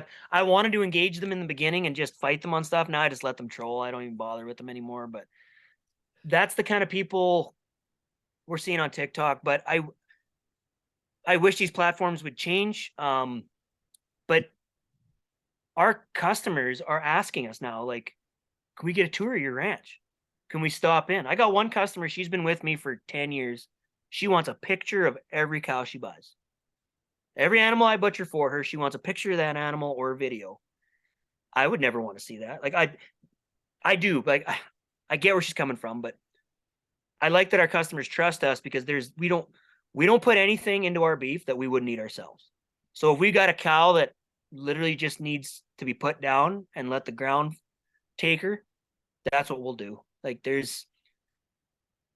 I like that our customers trust us, but I think there's some that have been burned, got an old cow. We get that comment all the time. Oh, I'm pretty sure I got an old cow once. Did you? Or, was the animal not aged properly? Was it not butchered properly? So like, that's why we do 21 days standard. My dad's always done 21 days, dry aging. And I have fought every single butcher I've ever gone to get 21 days. They'll fight you till they're blue in the face. That 7 days is enough, and it's not. And if they would just sit down and have a 21-day age steak versus a 7-day age steak, they will never go back to 7-day aging. But they want that turnaround in their coolers and the turnaround in their business, and I get that. So finding a butcher, money, yeah, freezer space costs money, but and I'm not gonna say how much money we've given to some of these butchers, but we're doing well. Like we're doing about 75 head a year through our store and through halves and quarters and beef boxes. And that's going to just keep increasing. So if as a small abattoir in our area, 75 head from one operation, that's a big chunk of change. So if a guy is doing something that's working, why not put in a second rail or have an area designated for him? Anything. Like we've had to switch butchers twice now. Since we started. One butcher, I just did not feel comfortable selling meat to somebody that came out of that place. And the last butcher, we were doing great. And then one day we get a text message, hey, you can age 7 to 10 days, but we won't do 21 anymore. We just can't do it. Well, okay. Well, I guess we're going. Like, I'm not sticking around. I'm not compromising what we do as a standard practice for you to have a bigger turnaround. I'm sorry. We'll find somebody else. So right now we're driving 3 hours. We got to drive 3 hours now with a stock trailer and cattle on to take them to the butcher we're at now. They're doing a hell of a job. They know how to. And one thing I just realized here is not every butcher can cut a 21-day animal. Not every butcher knows how to deal with that bark and that, if you got that slime or grime or whatever they want to call it on that animal, it's aged 21 days, or your cooler's not set that you do get slime and grime on an animal, and then your cooler's not set right. These are things that I'm learning as I go, because I was spoiled. Like, growing up, we had a butcher here about 30 minutes away from town, did everything I wanted, did everything I asked. The quality was this, it was always consistent. Every animal, every cut, always the same, package the same, looked the same.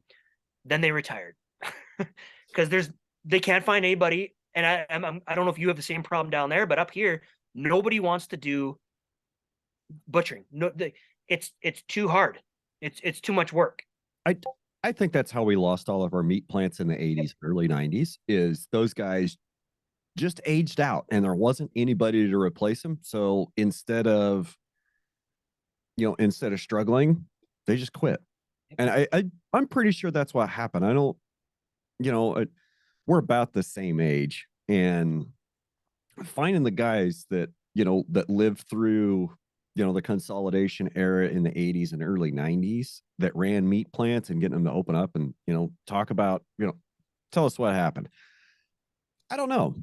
It just seems to me like, as their business, started to decrease a little bit, they felt a little bit of pressure from the new mega plants being built, like the big Tysons and IBPs building those, 4, 5, 6,000 head a day lines. I'm sure those little guys felt the pressure. Yep. They saw stuff go from, 100 a month to 80 a month, then to, 70, then to 60. Well, it doesn't sound that bad, but if you're trying to run a business with 5 or 6 people and you're counting on killing 100 a month, right? If 10% of those don't show up, that's a huge problem for the guy running a slaughterhouse. That's a problem for the guys on the cut floor because they're not going to be busy. That's a problem for the guy that's got to sell it, on the retail or wholesale side because the supply's not there. Like, running like everybody else since COVID hit, I looked at what would it take to get a packing plant running. And I had a phone call with my friend Mike Calicre. It was probably early April of 2020. And he said it would have been a good bet to build a packing plant and start then. And I don't think he'd be wrong. I'm just not the guy to run one. Nope. I know I'm not the guy to run one. Nope, same here. And so, and then it becomes a problem of scale. Like, okay, how many are we going to kill? How many do we need to kill? What are we going to serve? And I guess where I'm going with this is the area that I'm at, we've got, there is one packing plant in the county. And it's a USDA plant, and it's kind of on the far end. It takes me almost an hour to get there. I've had stuff killed down there. Not a huge fan. Well, over the course of COVID over the last 2 years, I have an eye doctor friend. And I'm not sure if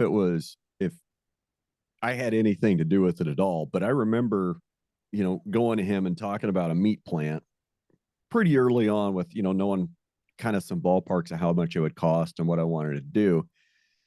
And Doc's really taken the idea and run with it. Like, he owns a ranch we're not direct fence neighbors, but there's only one other property between me and him. So it's like his property is pretty close. So he bought that years ago. Well, through COVID, he decided he was going to put a meat plant in town. And I drove by it yesterday. Like, all the outside's done, the fence is done. They're working on the inside, like, massive rack of refrigeration units, huge generator. Like, okay. And then I asked him the other day, because I had to go in for an eye appointment. I said, Doc, when are you going to be open? He says, we're going to try to be open in April. So, surprise, I guess, official announcement. But he's going to try to be open in April of 22. And I said, well, how many are you going to process? And he said, well, we're going to start with, I don't know, 4 or 5 a week and try to build to 10 a week.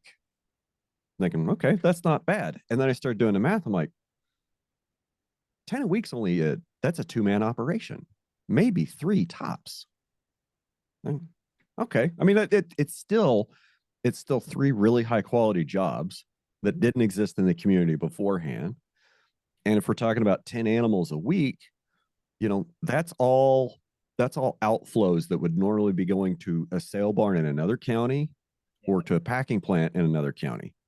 And we're going to keep that here, and we're going to pay those 3 guys, and we're going to pay them well. So even though it might not be, it's not a mega plant, it's not going to be any risk of being taken over by Tyson or Cargill. And I don't think it's not a whole lot bigger than what we need just for our local community. And I think that's about a right sized plant. Now, whether it's right sized from an economic and business standpoint, I don't know. I hope it works. And I wish them all the success in the world. But it's just,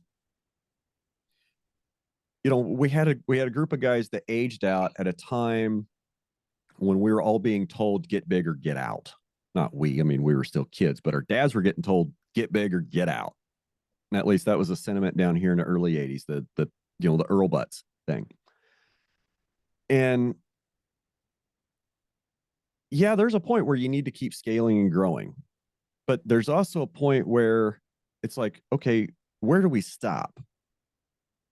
Do we stop at our community? Do we stop at the territory border? Like, you want to do all Saskatchewan goods in your store? Totally respect that. I think that's awesome. And I wish we had more of that, down here and everywhere, is that, people were trying to promote goods that were from their area and not support things like Dollar General and Walmart and buy our food from multinational corporations that only exist and make huge profits because of subsidies. Yep. Okay, rant over. I want to hear more about you and your wife, you and Carmen's journey towards better health through food and how you discovered that. Yeah, so when I was working shift, and anybody who works shift work knows it's hard on your body, it's hard on your health. You eat a lot of crap because that's what's easy. And just before I met, actually, towards the end of my marriage, I had already started kind of losing weight. I had I'm 6'4". Wow. 6'4" on paper. I'm 6'3". 200, I got to 250 pounds. I was a big dude for my body type. I'm usually a beanpole.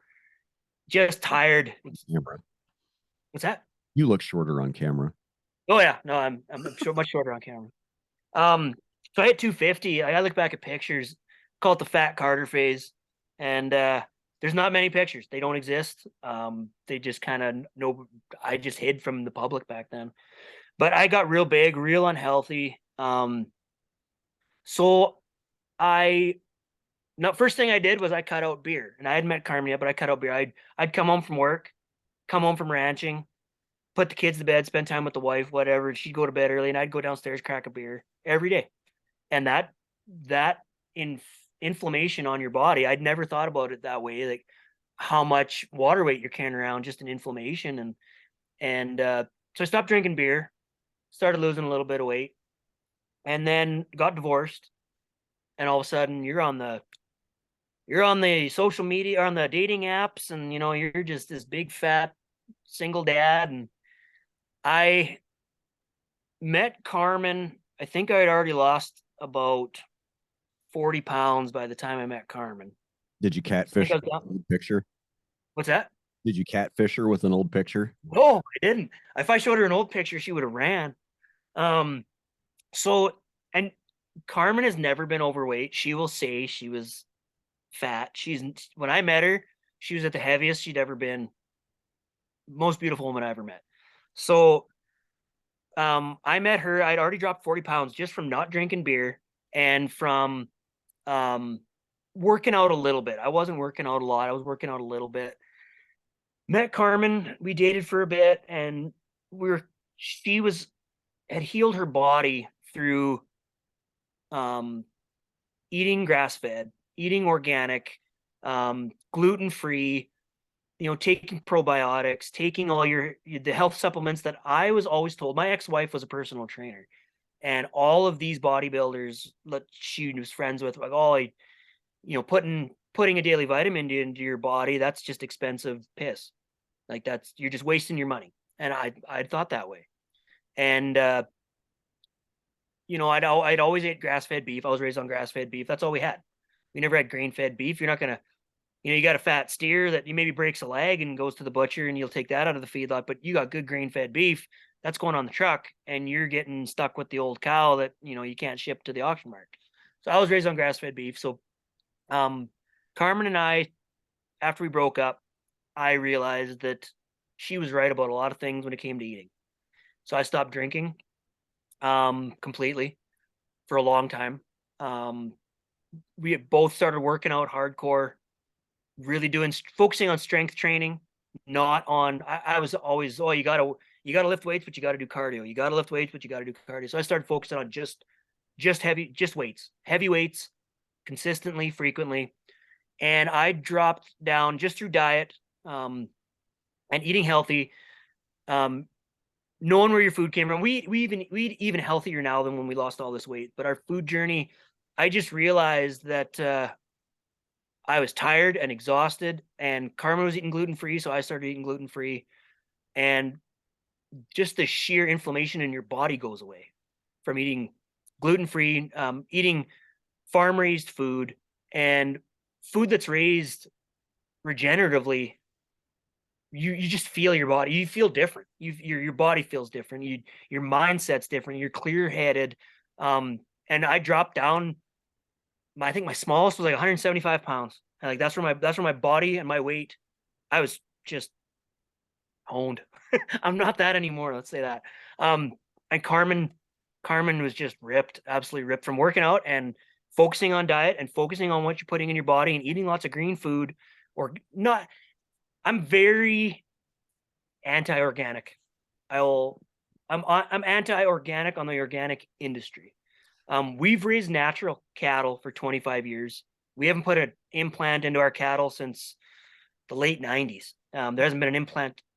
Is that because of the label and like the greenwashing of the label? Greenwashing. And I have sold cattle into natural programs where you'd fill out the affidavits and we check off the boxes and we do this and we do this and we do this. These are our protocols. And then the guy that buys those cattle tells you over the phone, oh, these are almost organic. Yeah, okay, but they're not. Well, I can put them in my organic program. What? Yeah, they're essentially organic. Well, no, we're not organic. I'm not certified. Yeah, we are organic to a point, but we still use vaccines. We still use Poron. That's not organic. Well, it works for my organic program. Oh, so that was my first. Okay, what's going on with this? And then, the I I think know a guy. I think there's a lot of cheating Oh, in the love him. organic, in the gap programs. Yeah. And okay, somebody's probably going to come after me for saying that. But let's be real. Like there are people that cheat those programs 100%. 100%. And it's not always the rancher. It's not always the producer. It's the feedlot sometimes. It's the middleman. It's the buyer. It's the owner. It might not even be the feedlot. It might be the owner of those cattle feeding those cattle for that program at that feedlot that is cheating. And that really turned me against the organic industry. And I know of people that are certified organic grain guys, and their crops have failed, or they got hailed out, or there was a drought, and they're phoning their relatives saying, "Hey, do you got any peas for sale? What are you asking for them?" Well, they're not organic. Oh, I'm just. What would you sell them for? and then buying semi-loads of peas, whole bin loads of peas to put into their organic program because they were short on their contracts. And there's no, the certification to be certified organic is stringent, but is there any, there's auditing, but that doesn't mean they're going to find anything. And I'm just very, even the grass fed thing, we advertise grass fed because I do not feel comfortable telling my customers that they're grass finished. And the only reason I say that is because we give oats or pea pellets at some points in the year or at some points in their lifespan. So like as calves, the calves come off the cow in October, they go into our feedlot and they'll get a forage based ration, which is just usually hay or green feed. But there's grain in that green feed. I don't feel that that is a grass finished product because there's grain in that green feed. I do not feel comfortable telling my customers they're getting a grass finished product because at some point in that animal's lifespan, but there are, and I'm not going to say who it is because they'll come after me, and I've sold cattle into this program and I still sell cattle into this program. Their grass fed, program stated that the grass finished program was that these cattle were grass finished for 180 days. Well, they couldn't find enough cattle. So then it's 90 days and then it's 60 days. And now they're down to 30 days. In order to be a grass finished product to go into this big chain, 30 days on grass. So you could take a bunch of fat steers or fat cows, grain fed in a feedlot, and then dump them out on your pasture for 30 days and boom, you can go into this program and get 10 cents above market price on these cull cows. Yeah, where do I sign up? Exactly. It's nuts. And I use the program. I shouldn't say we used the program. We're at the point now where all of our off-aged heifers, all of our cull cows, all of our cull bulls, all of the bulls that don't make the sale, or as yearlings we've decided aren't going to be, continue on as a 2-year-old bull, they all go through the store. We're at the point now between Dad and I. Well, I shouldn't say Dad and I. Dad's still got to ship a few loads of cows here and there, depending on, what the market's doing. But we're at the point we don't have to take anything to an auction mart anymore. And the only thing we sell is our steer calves, and there's not very many of them because, we're keeping all of our heifers back to raise females. We're keeping the best bull calves back to be forage raised Hereford bulls. And then the steers that are really good fit in with Dad's calves.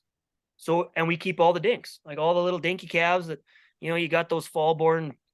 I don't know if you have the problem, but up here, I find fall born calves are just pot belly little hairballs that don't amount to nothing. So we end up keeping them, and then they get grass fed and go into the store. So we don't have to ship anything to the auction mart. I'm a price maker, not a price taker. That's our motto. I tell all of our customers, and they don't get it. That like it's a motto that I know what it means, but a lot of people outside of the egg industry don't. So like we're price makers, we're not price takers anymore. Even our bulls, like this year we'll be price takers because we're doing an online bull sale. But I've got a floor price that if those bulls don't meet that floor price, I might as well put them through the store as grass fed beef because this is what they're worth to me.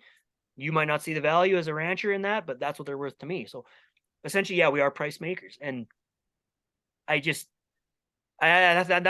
why I'm jaded towards the grass fed and grass finished and the organic and the even certified Angus beef. I think it's a joke. If it's got a black hide, it goes certified Angus beef, and there is not a black animal with Angus left in it on our place, and those fat steers will go certified Angus beef. My problem with the certified Angus beef program is the guy that gets to pass them into that program or not never gets to see what color the hide is. So he doesn't know. He's just looking at a carcass and passing it in on carcass traits. And they got to take, again, I know there's cheating. I've had people tell me that have seen it firsthand that program is cheated constantly. But and I'm sure somebody will write in and say, oh no, the program says this, and this. Okay. Where do they take the hide off? Does a record of that hide color go with that carcass to the guy that passes it into the program on the other side of the plant? I don't think so. And I don't know everything about everything. I'm actually one of the most uneducated people when it comes to the ag industry. Like, I know what I know, and I know what works for us. I know what works on our ranch. I know what we do and why we do it. But I feel that coming from as a former cattle buyer and having a father who's a cattle buyer, from being in the feedlot business, running a feedlot, and seeing these different programs in different parts of the industry, it really makes you jaded if you've got any kind of moral compass. Really makes you jaded. And it's one of the reasons I didn't want to buy cattle anymore. Number one, I didn't want to sit in an auction barn all day.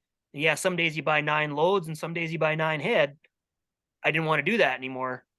And then we kind of moved towards direct farm. Like everything Dad does now is direct farm sales. Like he goes right to your ranch, videos your calves, takes pictures of your calves, puts them on the internet sale for team auctions. I'll give them a shout out. It's a great platform. It's a great program run by great people. So Dad's a rep for team auctions. And more cattle are being direct marketed up here. I don't know about down there, but the auction marts are going the way of the dodo. But that was one of the reasons I stopped buying cattle, is just seeing what is done in this industry and going on to guys' ranches, bull breeders, going onto their ranches and seeing their commercial cow herd, and then seeing their purebred cow herd, and then knowing that I will never buy a bull off that guy again. Like, stuff like that really, really jades you. And that was one of the reasons, I don't want to deal with this anymore. I just want to run my own cows and run them the way I want to run them, and run grass-fed genetics and focus on that. And it's I think the conventional ranch and feedlot guys have a hard hill to climb here now in the next 5 to 10 years. A lot of guys are doing things right, but there's a lot of guys doing things wrong. And I don't think we're ever going to get rid of conventional ranching. The bull business, I don't agree with January, February calving and selling bulls to a guy that's calving in May and June. That doesn't work. That's why we raise our own bulls. We don't. I did bring in a bull last year from an outfit that I respect, and I know their cow herd inside and out. I know how they run their cows. Yeah, they don't do what I do, but it's genetics that I really wanted. It'll be one of the last bulls I ever buy, because he's a great bull and he'll have great females, but I want to focus on line breeding my own forage raised genetics. I might come down to your country one day, because there is a guy down your way I'd love to visit, D-Wall Herefords I can't remember where D-Walls are at now. He's in Coldwater. It's like Coldwater, miles away. Coldwater, Kansas. Yep. I've known Mike and his family for a long time, and if I was going to buy a Hereford, I would buy it from Mike D-Wall. Yep. Ferry Carpenter. I'm pretty sure Ferry Carpenter. No, Franklin Nash is her dad. Franklin Nash. Yeah. But he's same thing. He was one of those guys that sent cows up into the mountains, and whatever came out. And like, they've been line breeding that cow herd for, I don't know how many years how many decades it's been a closed herd, but I've been wanting to get down to your country and do a bull tour down there. I've always wanted to go to Van Newkirk's. I don't know if you know, they're in Nebraska. D-Wall Herefords in Kansas. There's I think it's Gunderson Herefords. I think it's Gunderson's. I've always been curious about different Hereford herds, and I've changed. There's a lot of Hereford guys that I wanted to see growing up that I probably will never go there, just based on my thoughts on cattle and their thoughts on cattle and where this industry is going. And I just think you should focus on like it says in, I think it's Ranch and Profit. It says, like, you raise cattle where you're located. You buy bulls from your climate. I'd love to look into Moshonas. I've gone down the rabbit hole talking to Hobbs about Moshonas. I don't think that's a good answer for you. No, but I would love to try Moshonas. There's a guy, I guess, in Washington doing Moshonas on Angus, having really good luck. I've been looking at the Moshona cattle Pharaohs have. Don't know if I'd ever buy anything from there, but it's something to think about. And I love the idea of those the TikToks that Hobbs have been posting of how fat those Moshona bulls are. I would love those kind of the genetics. Like, when I was, and this is going to be this might be a long story and way down the rabbit hole, but about 10 years ago, I really wanted to do beefalo. I really thought that Dad and I are always we've been focused on forage raised genetics for 20 years now, and we tried different Hereford bulls, didn't work out. Turns out most of the Hereford cattle in this country aren't suited for forward raised genetics. So we've started breeding our own and line breeding those cattle. And then I used to have purebred Welsh black cattle. So Welsh black cattle are from Wales. They are the hardiest, thickest hide, longest. They're almost like a Highland, but not quite the long hair. But they've got a very thick hide. And it was when we had purebred Welsh blacks, you'd have your Angus cows minus 40 with the wind in the winter. Angus cows are hiding in the trees, all humped up, not coming out to graze. You got the Hereford cows kind of grazing around where the wind protection is. And you got those Welsh black cows up on a hill facing into the wind, digging through 3 feet of snow, flipping these giant snow chunks out of the way and digging for grass. And I thought that was amazing. And we focused on these Welsh black bulls on our Hereford cows for that black brockle face female. But it got to the point that I was the youngest Welsh black breeder at 35, and the next guy closest to me in age was almost 70. And the full blood Welsh black genetics had really bad bags and really bad feet. So finding genetics that worked for me was hard to find. And the one guy who had the genetics decided to get out of the cattle business, dispersed his herd.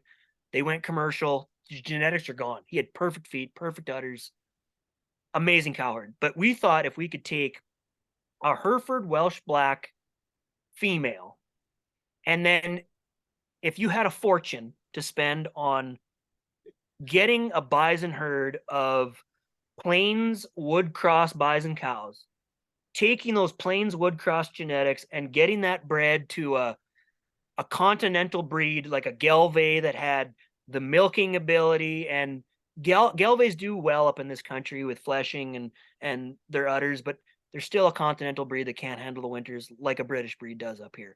British breeds flourish in this climate. Continental breeds are good, terminal cross. But Gelves have almost everything going on. And a lot of the continental breeds have changed.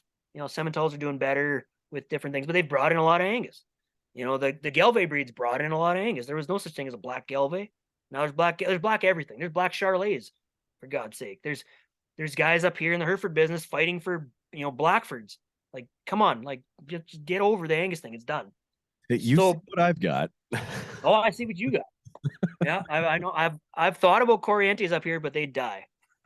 First winter, they would probably die.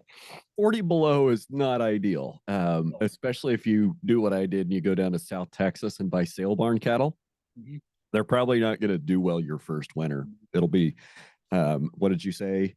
It'll be a wreck. A wreck. Yep. I mean, even my Hereford cows that I bought out of Southern Alberta, it took them 5 winters here to get to the point where they could handle our climate and winter graze and stockpile graze. And I've still got 4 or 5 of those cows left that I haven't culled, and they are still the skinniest cows on the place because they cannot acclimatize fast enough to this climate. And that's only 8 hours away in southern, but they get such nice Chinook weather down in southern Alberta that, they're spoiled.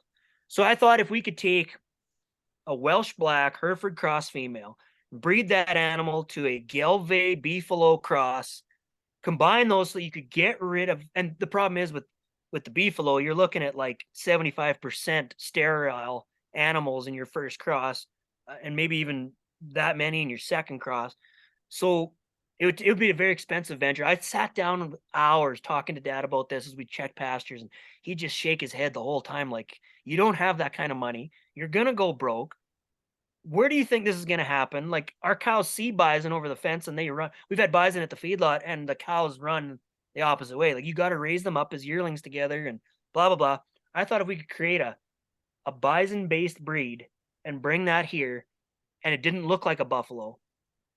And there was a breed in the States, and I can't find anything on it anymore, but I stumbled upon a website in my early 20s, and it was a black breed that was like 1/8 bison or 1/4 bison. Didn't look like bison at all. And I can't remember where they went or if the guy went broke. But I thought if we could have the hardiness of a bison, man, we could change things. And gave up on that dream, started focusing on the forage raised Hereford genetics, because that's what works in our country. That's what works in this climate. And it's in my blood. I'm 3rd generation, and I swore I'd get out of Herefords, and I just can't do it. They're just, especially once you find Herefords that work. And yeah, I'd love to try the Moshonas, and even you bringing up semen and AIing to Moshona, just seeing what they do. If they could gain like those cattle that Hobbs has down there, that'd be insane. It's an okay. So we talk about that you want to buy a bull from as close as you can, from as similar as an operation as you can, right? Mm-hmm. We can agree on that. Yeah. But putting that into practice is really hard. Like, okay, there's a big Angus breeder about 50 miles straight west of me, Gardner Angus. You might have heard of him. Oh yeah. I like Mark. I like their family. I don't think there's ever going to be a bull wearing a GAR brand on my ranch. Yeah. As long as I'm alive. Yeah. Okay. I got to go past D-Wall Herefords to get over to get over to Gardner's. Yeah. And if I got to go past D-Walls with my checkbook and a trailer and I'm on a bull buying mission, I'm not going to make it to Gardner's because that's where we're going to stop. We're going to stop and we're going to bring one of D-Walls home. Yeah. I question like a lot of bull breeders, and we talk about transparency, about, being able to come to the ranch. Some of your customers will want to come to the ranch. You mentioned you had one lady that was like, send me pictures of all the cows you kill for me. And that kind of transparency and traceability is something that the industry is severely lacking. Oh, anybody, it's horrible. And as a purebred guy, anybody I don't even want to identify as a purebred breeder, honestly. Like, because I had a guy the other day, well, not the other day, but a month ago. I said, like, I got 10 and 11-year-old bulls at my customer's place. He said, why would you do that? You're breeding yourself out of business. Well, what do you mean? He's like, well, X breed and X breed down the road from me, they're selling bulls to a guy that lasts 2 years. Their guts burn out, their feet burn out, they fall apart. That breeder curses them up and down for being horrific cattle, but then he goes back, keeps buying bulls from the year after year after year after year, and nobody learns anything. And that's what we're seeing in this purebred business, and it just jades me the wrong way. If I buy a bull from you that doesn't last 2 years, I'm never going to buy another bull from you. Exactly. And that's the way I stand. I mean, we're talking about, $5,000 for a bull, right? $5,000 for a bull. Then you get some of these breeders that are like, oh, well, they'll only cover 25 cows. You're going to tell me that I'm going to buy a $5,000 bull that's going to breed 25 cows. Those numbers don't work. A $5,000 bull better be breeding 50 cows. See, and we can't run those numbers up here. We're like 25 to 30 to a bull, roughly. Just based on the ground. I guess that's everybody up here kind of runs 25 to 30. I've got my old 11-year-old herd sire, he's bred 50 and he easily. But that was staggered breeding seasons, and I would try it, but I'm scared of open, because up here and my common knowledge and what I was taught was 25 to 30 cows to a bull, best conception rates. And I know longhorn bulls that'll cover. I've seen longhorn bulls break into my pasture and cover 15 cows in a day before you can get them pulled out. So I don't know. I've heard lots of guys running big numbers, but up here it's kind of the going thing is 25 to 30. Well, and I'll be honest, 25, 30 is about what it is down here. I'm more aggressive than that, but I also feel like I want to be able to take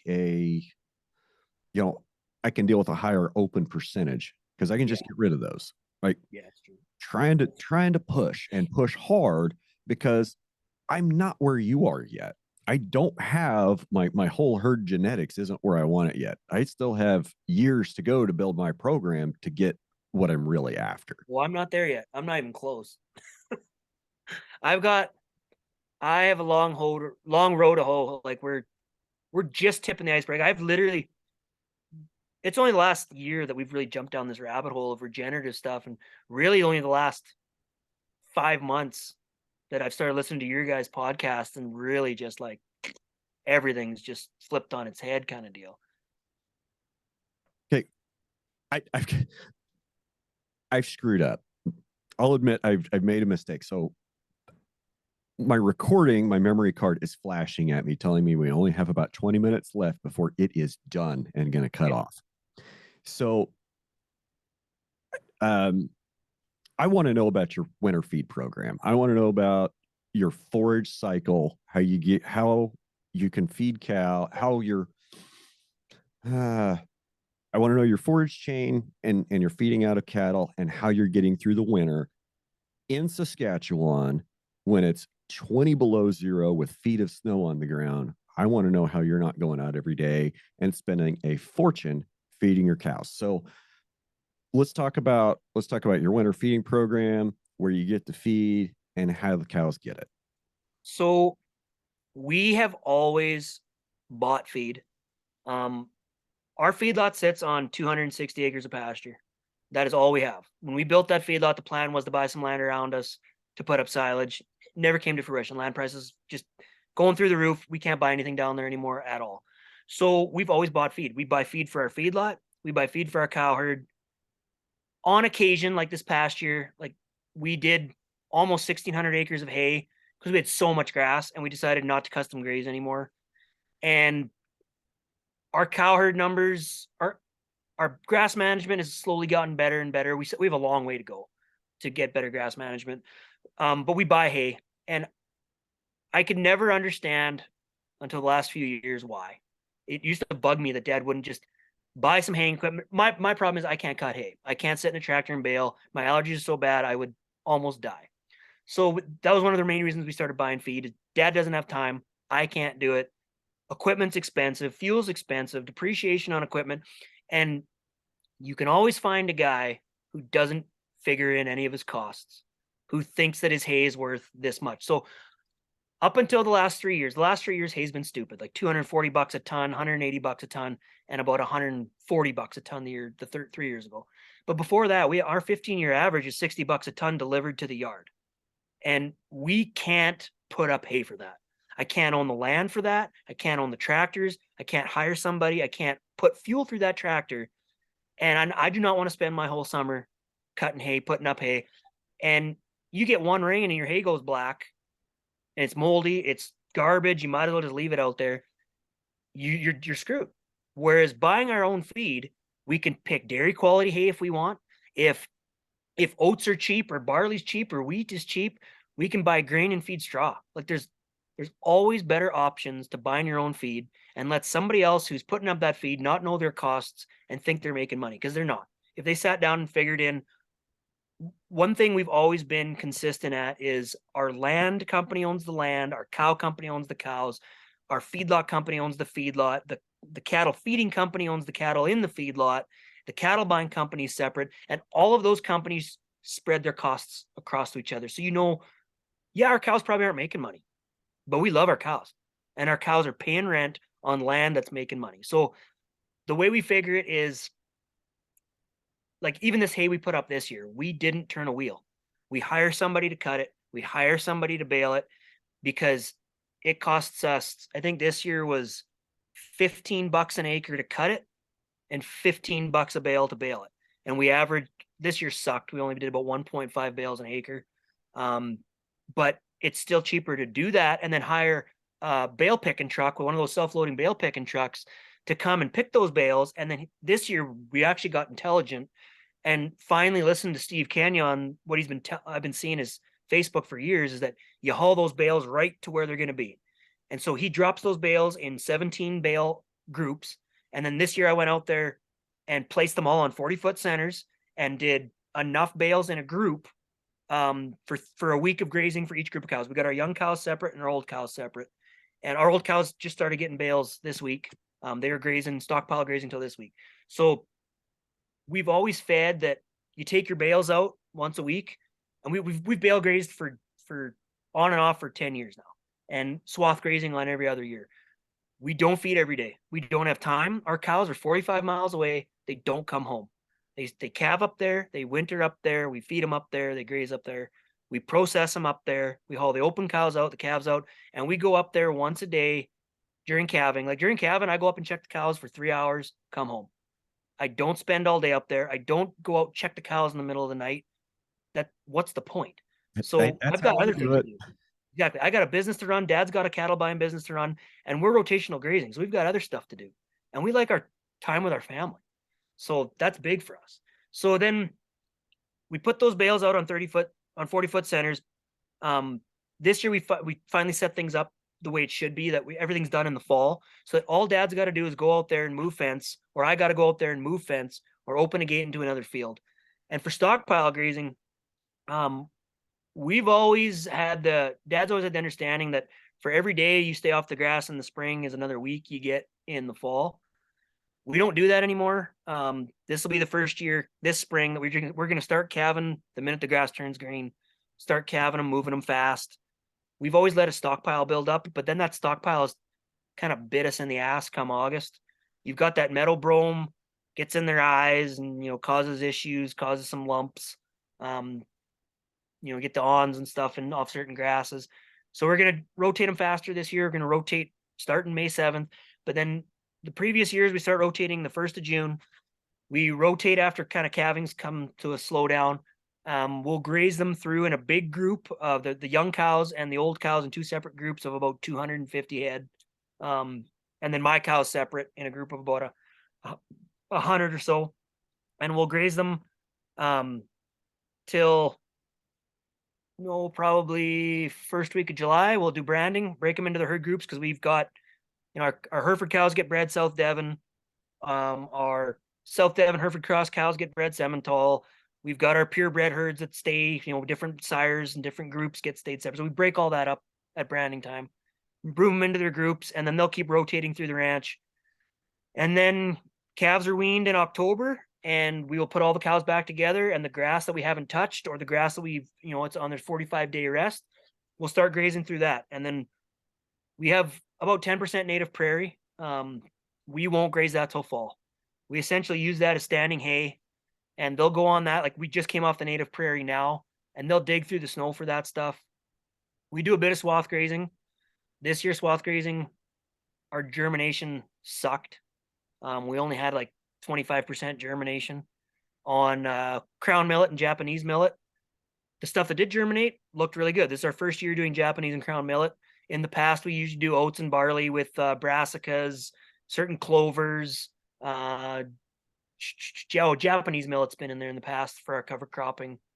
And then we'll knock all that down in swath graze, or depending on the year, if it looks like the cows are going to have lots of grazing, but we're going to need the bales, we'll bring a baler in and get somebody to bale that up for us and haul that for bale grazing. But we want to get to the point that there's a purebred Angus guy up here, Nervous Brothers Angus. They do forage raised genetics. They're putting 400 cows on bale grazing for the whole winter. And they get all their bale grazing. Like, they get every bale, access to every bale for the whole winter. And they've had really good luck. So that's where I would like to get to. I don't know how they're doing it. I want to go over there and see how they're doing it, but if it works, why not? So my cows are the test dummies this year.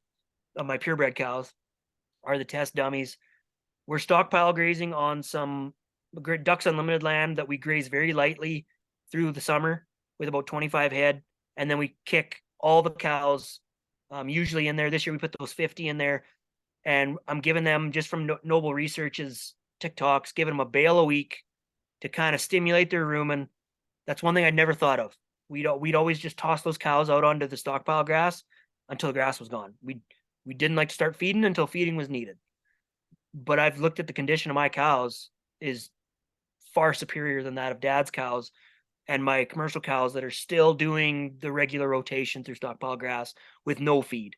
Through the cold weather, we'll give them feed just to keep their body condition up. But my cows are getting a bale every 7 days, and then a bale every 3 days the last 2 weeks. And now I'm on full, just because the snow got so deep and it's gotten so cold so fast, which we don't usually see in December. That's usually February kind of weather. So now they're getting full bale grazing for a week at a time. And I'll just keep monitoring their condition, monitoring what's left for stockpile grass. And then these bales that I've hauled over to them, because I've got their bales right where they are.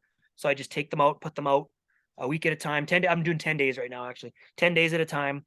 Make them, eat what's there. If they clean it up, great, but they've got lots of stockpile to eat still. And they'll dig. Like, we've swathed, and lots of guys won't believe me and call bullshit. I don't care. This is what I've seen.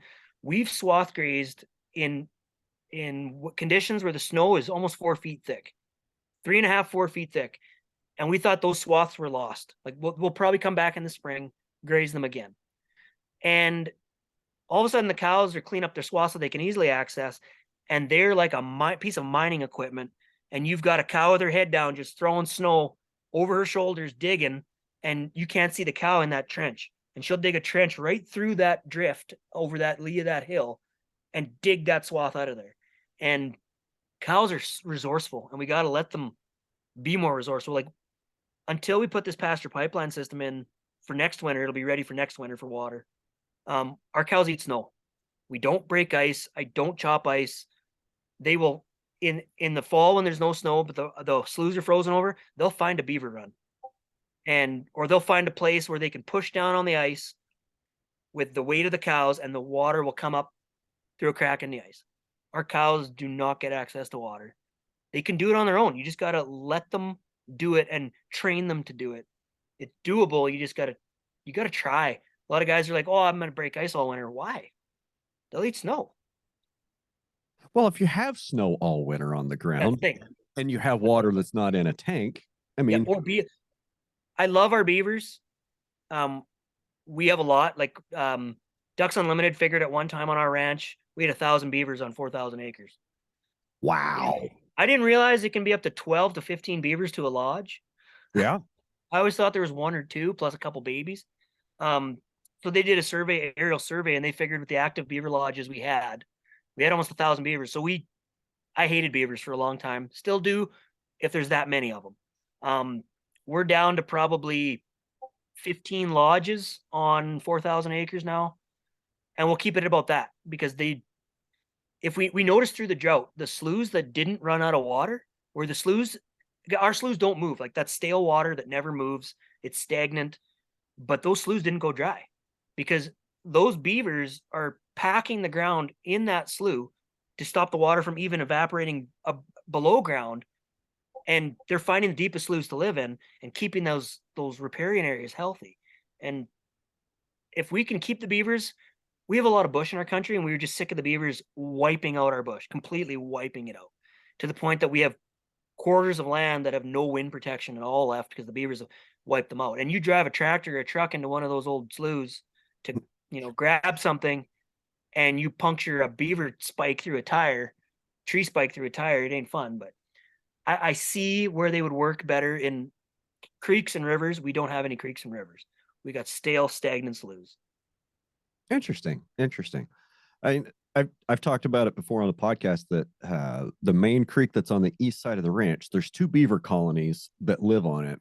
And, we're 20 plus months into the worst drought that anybody around can remember. And probably that's ever going to be in the history books until there's the next one that's even worse. And I've got more water in that creek than I've ever had. I got more water in that creek than I had 3 years ago. Yeah. For me, have I killed beavers? Have I trapped beavers in the past? Yes, I have. Am I proud of that? Not particularly. There are some places where if the beavers moved in would be highly inconvenient for me. Luckily, they're not there now. Other places, that big creek, yeah, it's 2 miles and it's inconvenient not being able to get across it. Oh, well, what a problem to have. I can't cross my creek because it's running so much water. Oh, cry me a river. There's a highway bridge that goes across that, and I guarantee you the beavers aren't going to screw that up. So as long as I've got the highway and the bridge across that creek, I really don't need to get across it too much on my side by side, and I can just let the beavers have it because they're doing a lot better job of managing the water level in that creek and managing the brush in that creek than I could ever do. They're on the job 24 hours a day, 7 days a week, 365 days a year. I show up for a couple hours every day. Yep. And that's the point we've gotten to. Like 1,000 beavers, I would never recommend that to anybody.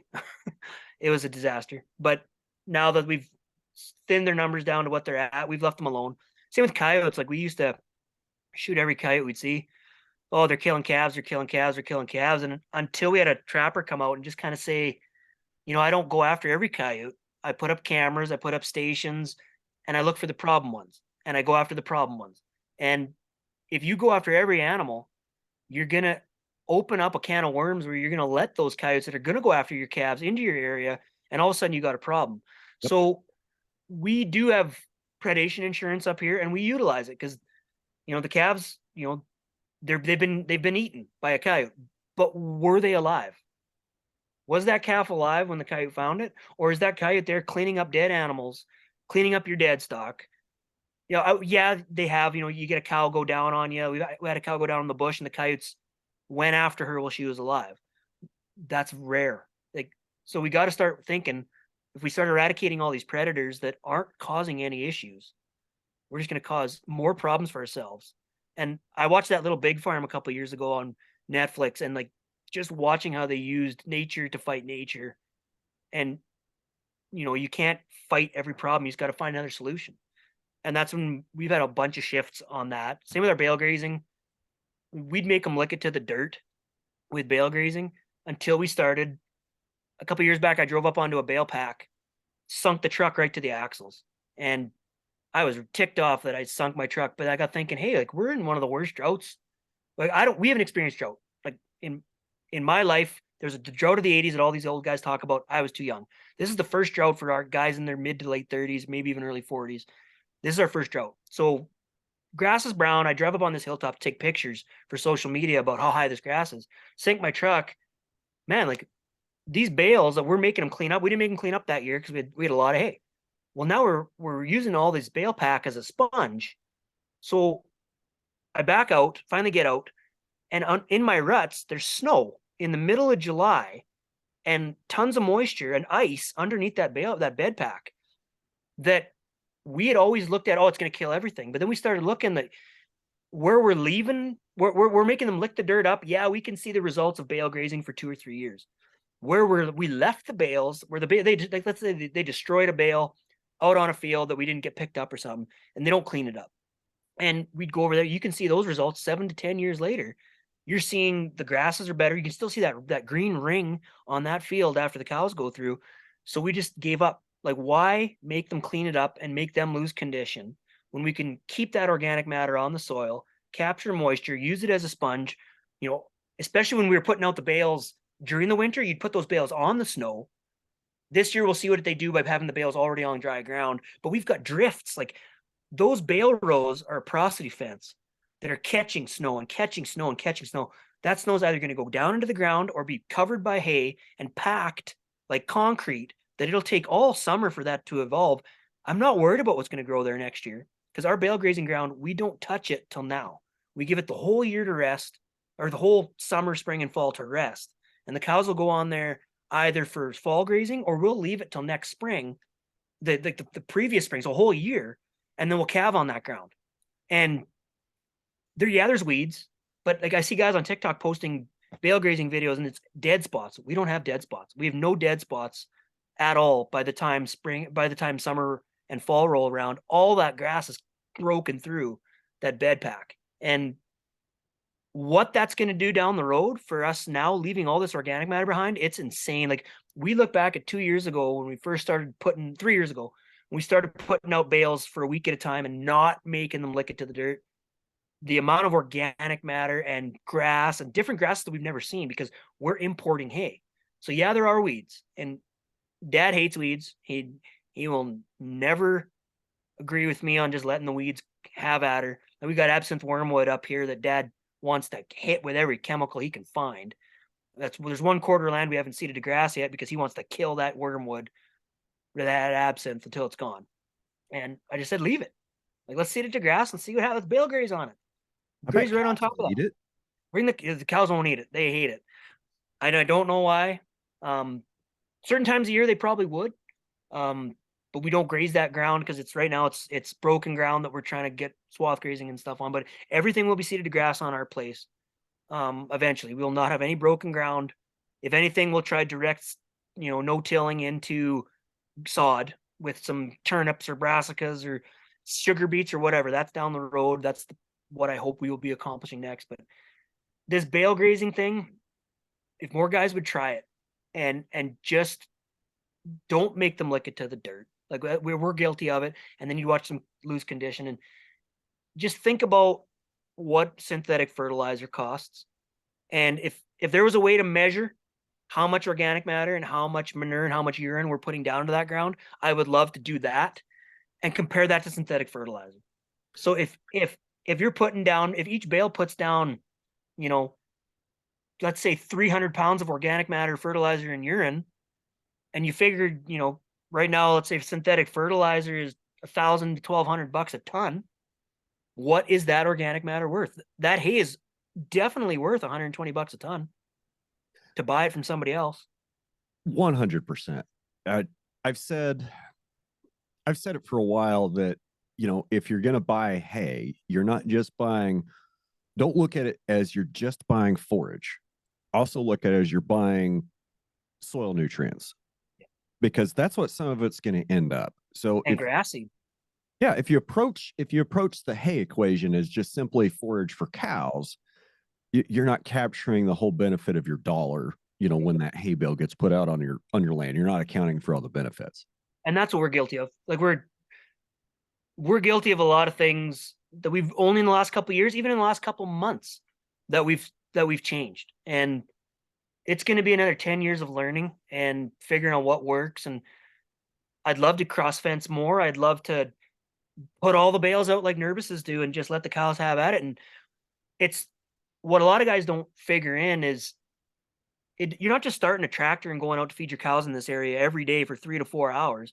Like I put out enough bale grazing for the whole winter for 250 cows in 3 days and 2 tanks of fuel. So 3 days, and I was only doing 8 to 10 hour days. That's nothing. And especially when you look at the fuel consumption, you're not in our country, unless you have a heated shop, even in a heated shop situation, you're starting your tractor and letting it run. You're driving from point A to point B back and forth. We're getting our bales dropped right where they're going to be. And I'm moving those bales, 50 to 100 feet, depending on where you got to move them. And you can place those bales where you want them, where you want the nutrients to be. If you want to graze hilltops, put them on the hilltops. If your hilltops are lacking grass and lacking nutrients, put them on your hilltops. If you want to stay out of your riparian areas, keep them out of your riparian areas. You have that option.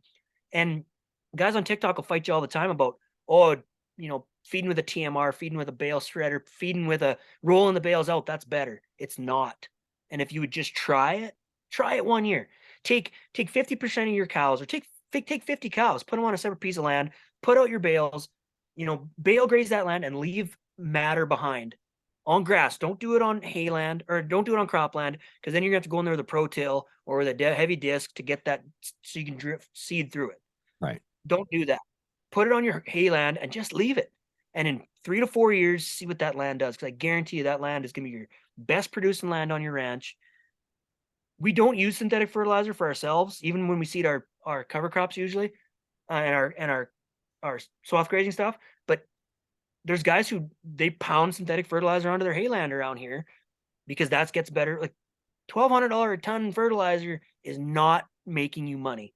Your grass will not yield enough to justify that money. It's not going to work. So just try something different. Open your mind. Don't be so, oh, this way my dad did it. That's done. Stop that.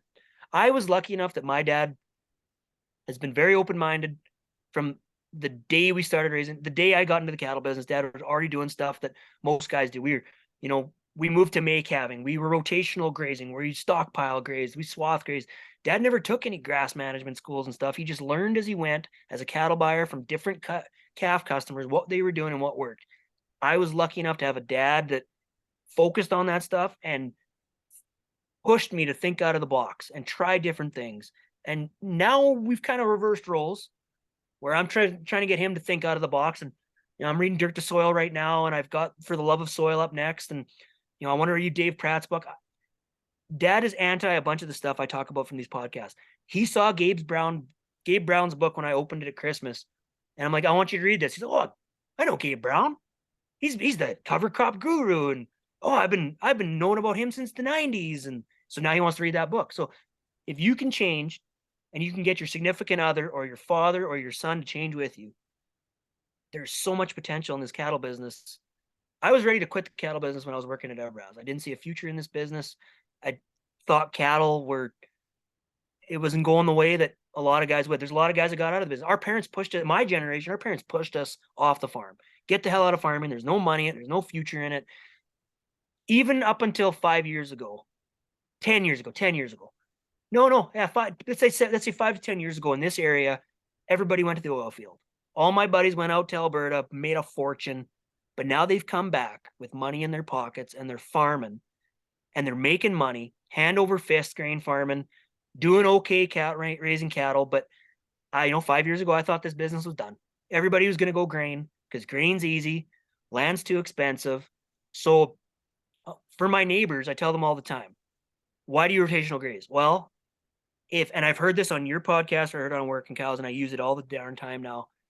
If you could take a 4,000 acre ranch with 500 cows and you could get a 4,000 acre ranch for free, and all you had to do is buy another 500 cows, why wouldn't you do it?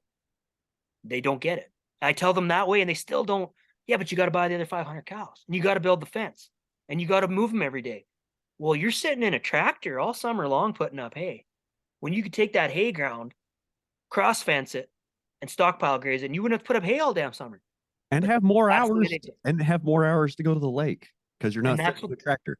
yep. Oh, I'm hopefully going to get to the lake this weekend, but that's if we get the hay raked and baled, and I can do whatever the hell I want because I'm number one. When we do put up hay, we get somebody else to do it because that makes more financial sense. When you come down to the dollars and cents, it does not pay to put up your own hay.